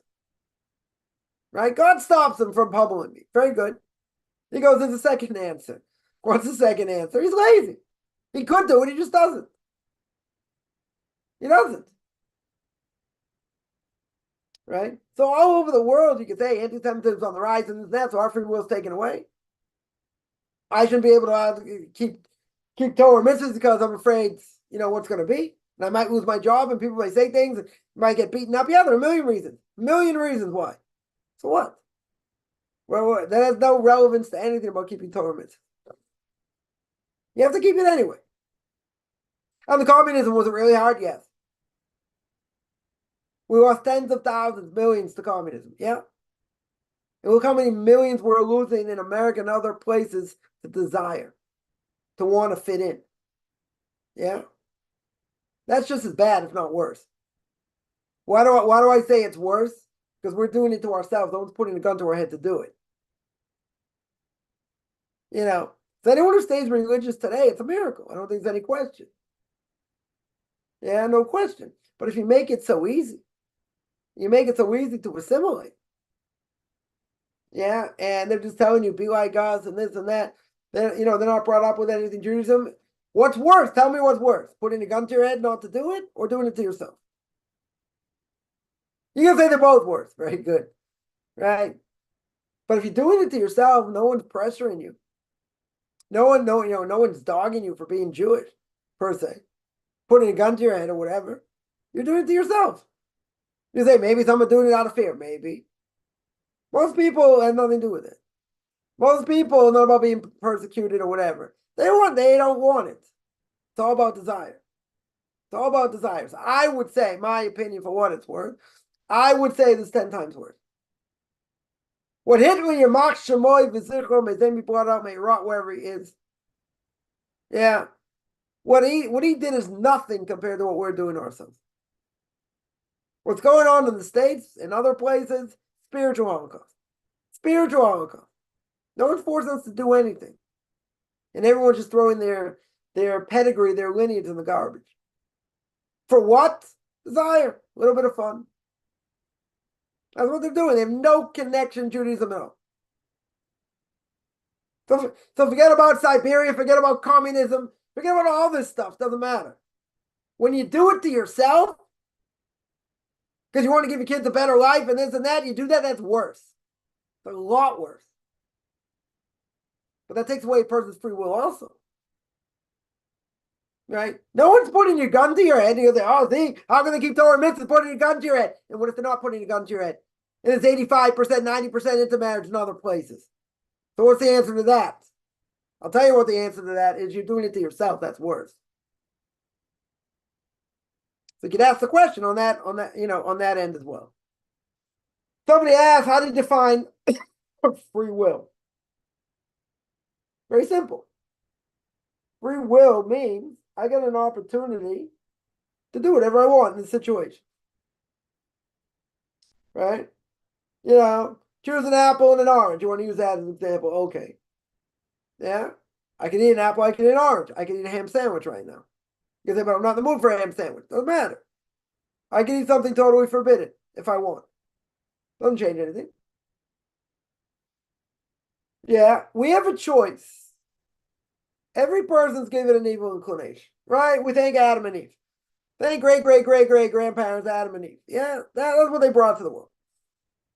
Evil inclination is inside every person. Every person has the ability to make the right choice or the wrong choice. Whatever they do, doesn't matter what they eat, what they look at, how they act, what they say. Everyone has free choice. Right? I'm sure people are going to be watching this, they're going to be cursing me left and right. Their choice. And for them, even as non-Jews, be a total prohibition. Right? They use God's name to curse. But yeah, anyone can make any decision they want. For good or for bad. Yeah? That's what free will is. God breathed in the spirit of life. He gave us the Ruach Mamalalo, the Aramaic translation says. It says the ability to speak, to reason, to make decisions. Animals don't make decisions. Animals are programmed DNA. We make decisions. Right? We're throwing a lot of different things our way. Either I can go this way, go that way, do this, do that. That's free will. Now you tell me it's limited. I didn't put myself in this situation. I didn't want this to happen, this and that. You're right. But there are repercussions for what we do. Even so, a person can make that choice. What's stopping them from making any choice in general? Person has ham in their house, let's say. A Jew. What's stopping them from eating it right now? Guilt, maybe. Or not. But many Jews eat ham. But many Jews eat shrimp. They don't think anything about it. They don't think anything about it. They have free will? Of course they have free will. Don't they know the repercussions? They don't care. They don't think there's anything wrong with it. Is that free will? That's a good inclination against an evil inclination, right? But even in this case, that's not even an evil inclination. You know why? Because anyone's eating shrimp, lobster, whatever, they're not thinking this, they don't think it has anything to do with Judaism. And even if someone heard about dietary laws, they don't think it applies. There's no such thing as trichinosis or whatever. They don't think it applies. Yeah. And I've heard people say, oh, you think they're living in sin? You think, yeah, I do. But that's because the Torah says so. Yeah. You don't think if they keep kosher, they're sinning. Yes, they are. If they're Jews. 100%. This is not me. This is what the Torah says. You want to be anti-Torah, anti-God, because Torah's anti-pig and anti-non-Jews and anti-this. Yeah, okay. Because you don't understand what it is. Fine. So they're all misguided. Totally misguided. Yeah. Most people today do not care. That's bottom line. They don't care. So if they don't care, what's the issue? Don't they have free will? You might tell me God took away their free will because there's so much based in desire. God just given them whatever they want and finished. They don't have anything to do with it. It's going to knock them out in the next world. Maybe. Doesn't mean they don't have free will. They can repent. But how are they ever going to repent? They never know. I get contacted from people all the time in India and other places. They can find out if they want. Right? The Gemara says you want to go in the right direction, God will help you. You want to go in the wrong direction, God will not stop you. You want the truth, you find it. You don't want the truth, you'll be doing the same stupid things you always did. Or worse. And that's free will. That's free will. Yeah, plenty of people this weekend, wild card weekend, football, in America. You get tens of thousands, millions of people going to, watch it. Aren't there people like sick of football? Sick of sports or whatever? Say, no, I'm not going to watch it. My team's not in, I'm not going to watch it. Don't they have a choice? Of course they have a choice. This is, a more basic thing. Of course they have a choice. What are they going to do? Whatever they want. That means they have free choice. Unless we know their free choice is taken away. And that's, no one can say. Nobody knows except for God. God, could do that to a person. He can just take away totally their free choice. And that's it. But I would say that's rare. And that's what I would say. It can happen. I would agree 100% it can happen. Yeah. But, is it rare? It's probably rare. But everyone's got free will. Everyone has a choice between doing the right thing and the wrong thing. The problem is most people don't care. They don't think anything they do is wrong. You ask, secular Jews, they eat a ham sandwich wrong. According to the Bible. They're like, doesn't matter. It's what I'm going to do. Or they're going to say, I don't know, who says the Bible's true? And who says I have to keep these dietary laws? And who said many things? They're going to justify what they do, or they're just not going to care. Does that mean they don't have free will? They have free will. Anybody who wants the truth, they can find it. They have free will. And if they don't, their choice. 100% their choice. Right? That would be my answer.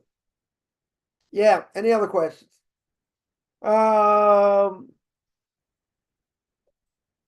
Can't blame Hashem or the Torah. People refuse to keep it. Yeah. Their choice. I mean, people can, in theory, they can say, well, if God is supposed to be good, why did my grandfather suffer? Why did my wife suffer? Why did I lose all my money? Why did someone steal my money? Why, you can ask all kinds of questions. I think they're blocks. I don't think they're real questions. But, a person could ask the question. Say, how could I believe in God if this happened or that happened? They're excuses. They're not really questions. Right? But, people could say, God, you let this happen. You didn't allow, people could spit in his face. But they don't really believe in God. It's just an excuse. Or they went through, a hardship, whatever it is. Are they really believers in God? That's my question. They believe in God for other things, or they just blame him. And they say, you allowed this to happen. Yeah, but let's say you allowed it to happen. You didn't stop it. Okay. So God's a big ogre. You're going to spit in his face. He didn't do anything good for you ever. You're living out in the cold. You were starving. You never had a roof over your head. Don't care what your parents did, siblings did, this and that. There's good. There's good everybody can see. Everybody can see. But people make it, God did this, why should I bother? Okay. But do they really believe? Cobham's going to say they don't really believe. They're just throwing it out there. Just say, it's his fault. I don't have to do anything. It's a very good excuse. Right? In front of my father, bless him, everyone once told me. I was in Cheder and I was in Jewish school. My Rebbe hit me, and that's what Judaism is. I said, who says that's what? He kept saying the same thing over and over and over again. Every time I answered him. Said, maybe the Rebbe had a bad day. Maybe this. It's like, yeah, but that's what Judaism is. I said, who says it is? As if that happened 75 years ago. That was an excuse to say, that's what Judaism is. I don't want to have a part of it. Okay. Did I change the mentality? No. They just sounded like a parrot. Yeah. And this is what Judaism is. I can still hear it ringing in my ears. But that's not what it is. Rebecca Wine once said, imagine a kid's 10 years old, has a bad teacher. Let's say everyone agrees has a bad teacher. Kid got therapy, whatever. He said, that's it. We don't need no education. Pink Floyd reference, yeah. Just another brick in the wall. And that's it? He's going to say, I'm going to go get a job? That's it for education? Come on. Never happened. We're very quick. Oh, this happened, that happened, the other thing happened. I'm going to throw it on God, but you don't really believe in God. At least not the same God we believe in. Right? So, yeah, it was a test, and it was a hard test, and this happened. Yeah, okay. But everyone throws out very quickly. They say, oh, God did this, God did that, did the other thing. Yeah, but what about all the good he did? If you forget about all the good, how can you forget about the good? There can be a lot of bad the person goes through. I'm not, that's for sure. There's a lot of bad, or seeming looks bad, right? Chofetz Chaim says nothing from God is bad. It's just the way we see it. We can't understand it. Okay. Well, think about it. There can be difficult tests we go through. Yeah, 100%. And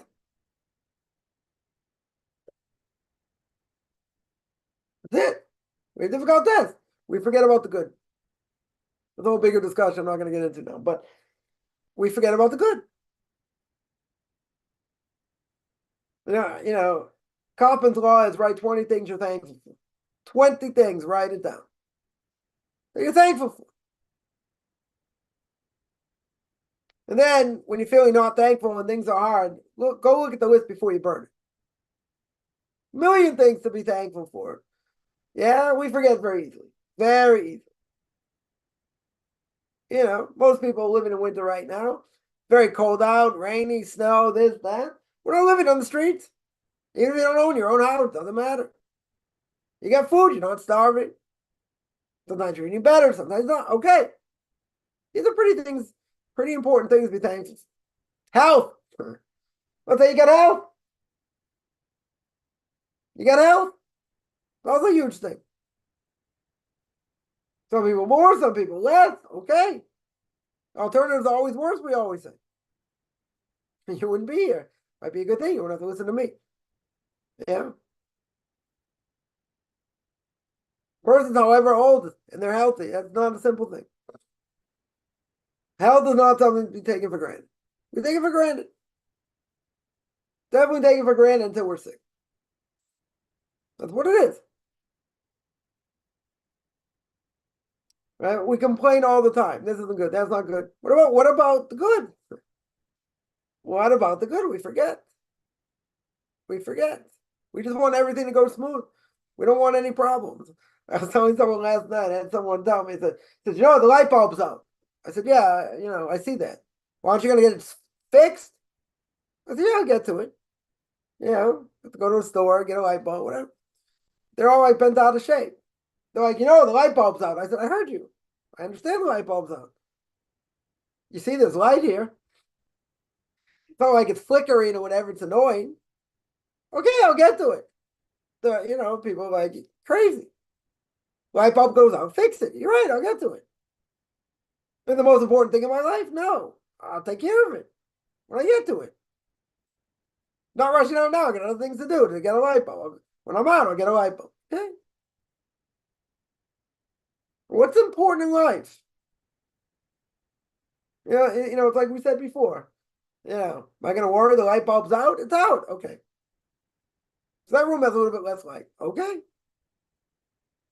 I hear that. I'll take care of it when it needs to be taken care of. People get bent out of shape for nothing. For nothing.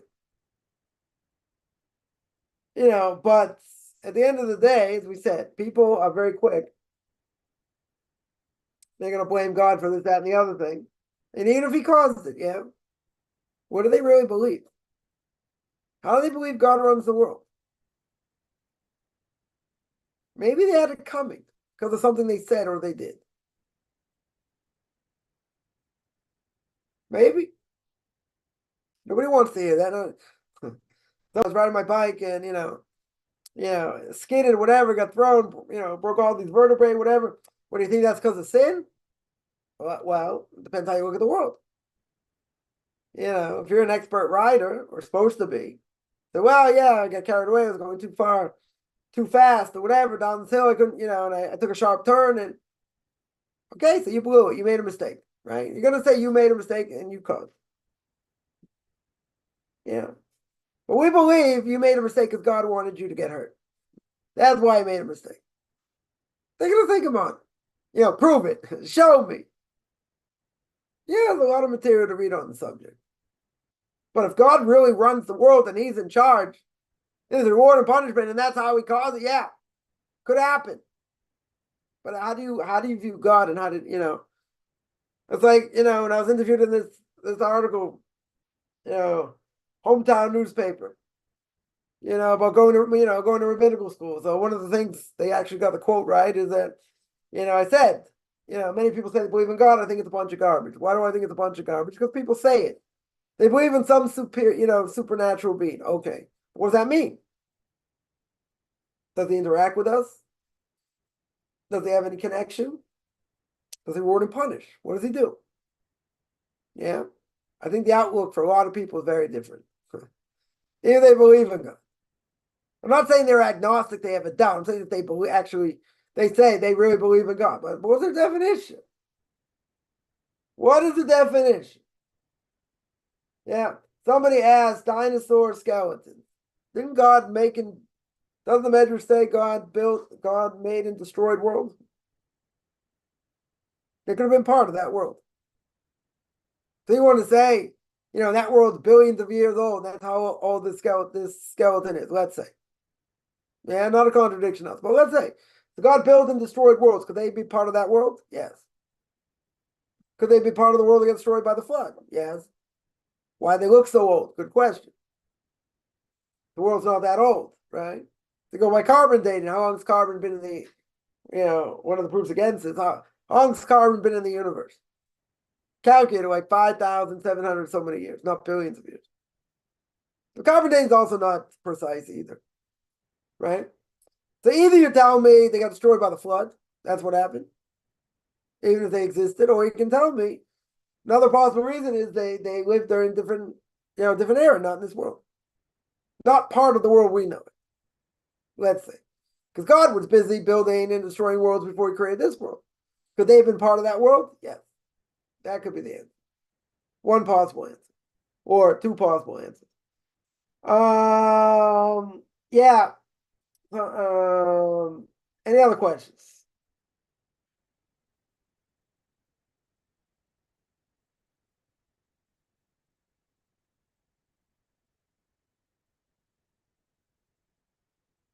Someone asked, anyone ever verified dinosaur skeleton, real or not, just platter of pee? Don't know. Don't know. Not my area of expertise. It is interesting. People bring this up as an issue that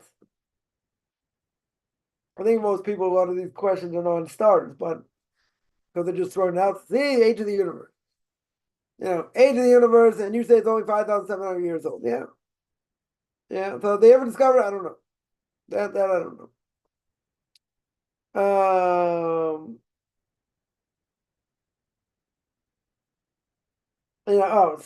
Some say, oh, that's what you meant. I'm sorry, didn't understand. Some say that a lot of these dinosaurs that they quote unquote reconstruct, they found a bone, right? They found a bone, let's say, and they reconstructed it to say, oh, this is really what a dinosaur was. This is really how big it was. Now, that's not based on conjecture. Because they're claiming how big the bone is, so it must have been like this, must have been that, and whatever. Right? That doesn't mean plaster Paris, right? That's what I think you meant. Or at least what I understand. I misunderstood it the first time. So that I've heard there's a lot to be said about that. That, they're making statements that, science is trying to convince you that's how big it was. Who said? Right? They've never found, by the way, at least as far as I understand, they never found intact an entire skeleton of a dinosaur. Right? That I think I'm pretty sure. That they never found. They might have found fragments, maybe of a head, maybe of a leg, I don't know, backbone, who knows what. But they're assuming, again, this is an assumption, but science will say it's fact. They're assuming, based on how big this bone was, or whatever, they were reconstructed to be something. Who says? Who says it turned into that big thing? They're claiming that. We're not saying who says it's true. Original human beings, purely spiritual. Right? Hard to say. Adam and Eve, let's say Adam, was the greatest of human creation. God's greatest creation said he has the status of almost being an angel in this world. Yeah, whatever that means. but at the end of the day, he was a physical being. He's a physical being with a very high spiritual level. Yeah. Very, very high spiritual level. Now, the thing is, he thought he knew better than God, and what did he do? He ate from the tree, putting the evil inclination inside of us, and God called him heretic, which we already explained. Which that even though God says you're right, every time you do, you do a mitzvah, you elevate the body, you elevate the soul. And every time you transgress exponentially, you debase the body, debase the soul. Very true. God says that's not what I created the world for. You're a heretic, but he's the greatest of creation. He's the pinnacle of creation. Now, does that mean he was just a spiritual being? No. He ate, he procreated as well, did other things. He was a human, right? No question. So before he ate from the tree, that's a different issue. He's still a human. It's just evil was outside of it. Once he ate from the tree, evil inclination went in, that's a different thing. So before that point, I would say, yeah, he didn't have the same desires that he had before as when he ate from the tree. Once he ate from the tree, it's a different issue. Yeah, it doesn't mean he didn't have any desires. Right? It definitely doesn't mean that. So in that sense, maybe it's a little more spiritual. In that sense, but it wasn't totally spiritual. Because he came from this world. Right? He came from the dust of the four corners of the earth, so it's definitely from this world. Right? So he definitely wasn't totally spiritual. If he'd be totally spiritual, I would say, yeah, he's an angel. Right? But nothing totally spiritual in this world. Even Adam himself. Why did Shem send the serpents? Because he gave him the opportunity. He gave him the opportunity, to do it. He didn't stop the serpent. Right? He didn't stop the serpent. Some say that was the angel of death outside the serpent, controlling the serpent. Right? It wasn't like the serpent came himself. He came through the evil inclination to test him. Right? He allowed Mr. S, whatever you want to call him, the angel of death, the evil inclination, to test him, or test Eve, and then she convinced Adam, and everything else. Right? She gave him the opportunity. Right? God gave the opportunity for Mr. S to test him.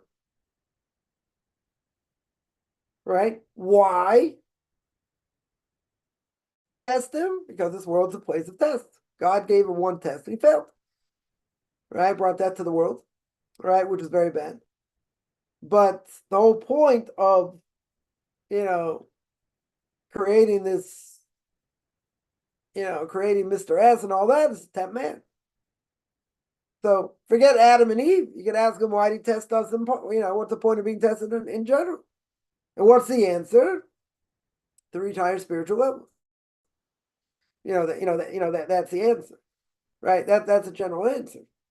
But you say, why did he test Adam and Eve? Because he did, because that's what he does. He tests man.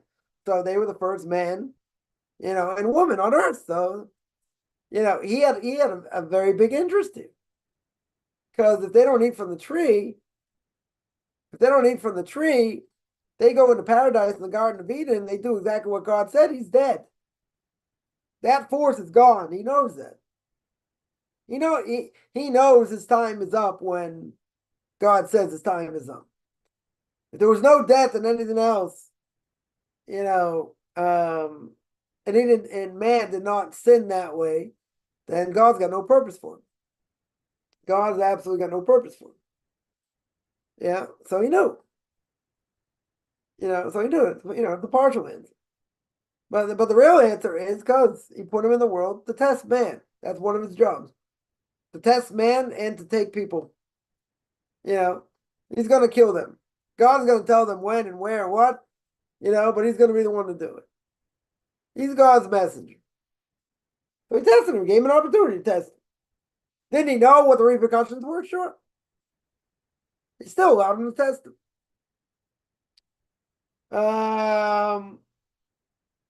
And we're to repent for Adam's failure.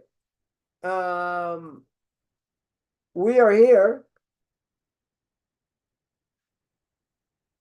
We're not here just to repent for him. We have to repent for our own sins, right? In other words, we're here to answer for what we've done. Adam's going to have to answer for what he did. So we're here, whatever we do, God forbid, that's bad, we have to answer. We're not answering for anybody else. Yeah. We're not here to answer for what he did. Right? The Christian idea, original sin, everyone's bad and that's it. Not true.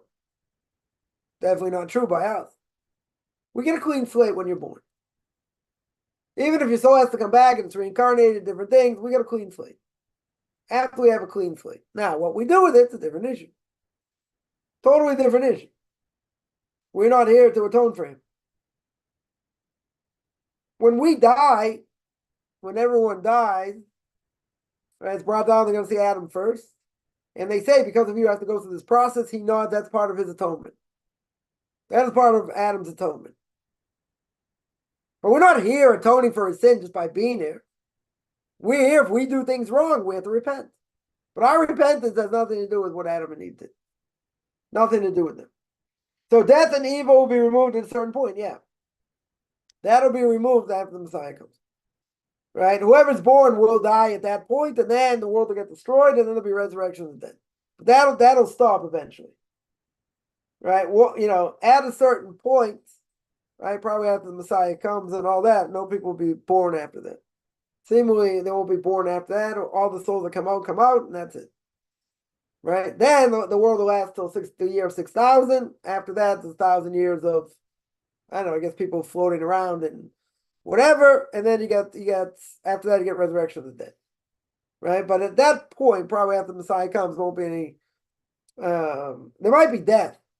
Won't be anyone born anymore, but there will be death, right? Everyone at some point, whoever's alive at that point, some point they're going to die before the year 6,000, and then once everyone's dead, there's 1,000 years, and then after that 1,000 years, resurrection. Whoever's going to get up. How do we speed it up? We're very close. There's, let's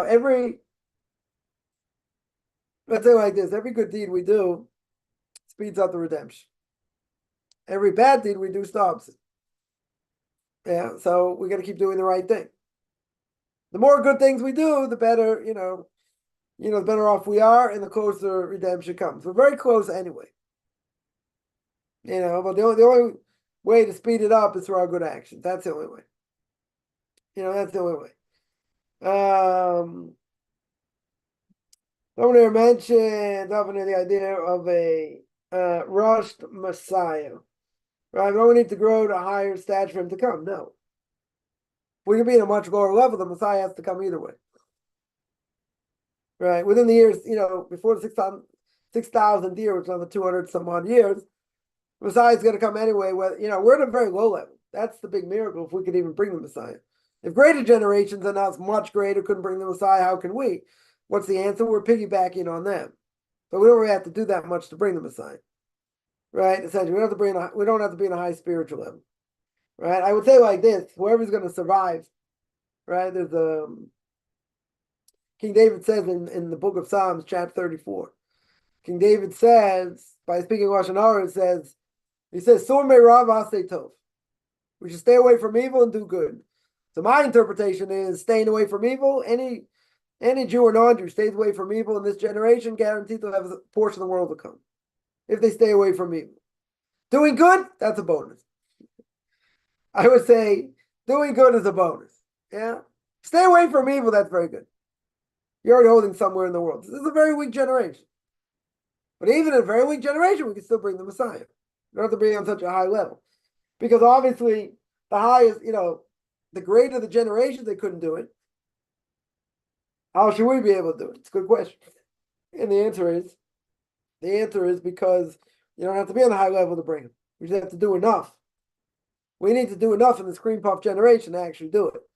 Right? To actually bring it. But it's not about levels here. It's not about being on a high spiritual level.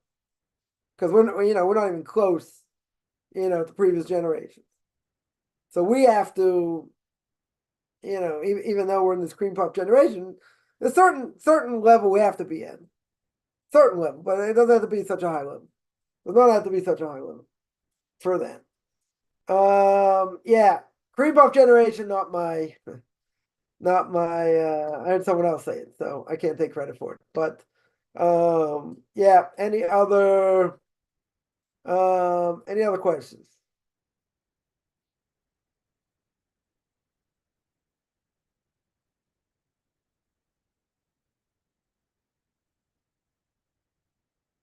All right, I'm gonna stop here. I do this every Saturday, 2 o'clock Eastern time, 9 o'clock Israel time. Anyone has any questions, find me on Facebook at Michael Chaim Kaufman. Beyond Orthodox Conversion Judaism, OrthodoxConversion.com. And Beyond Orthodox Conversion to Judaism on YouTube. There I got videos on Pirke Avos, Ethics of Our Fathers, Torah portion of the week, even though I'm definitely a few weeks behind.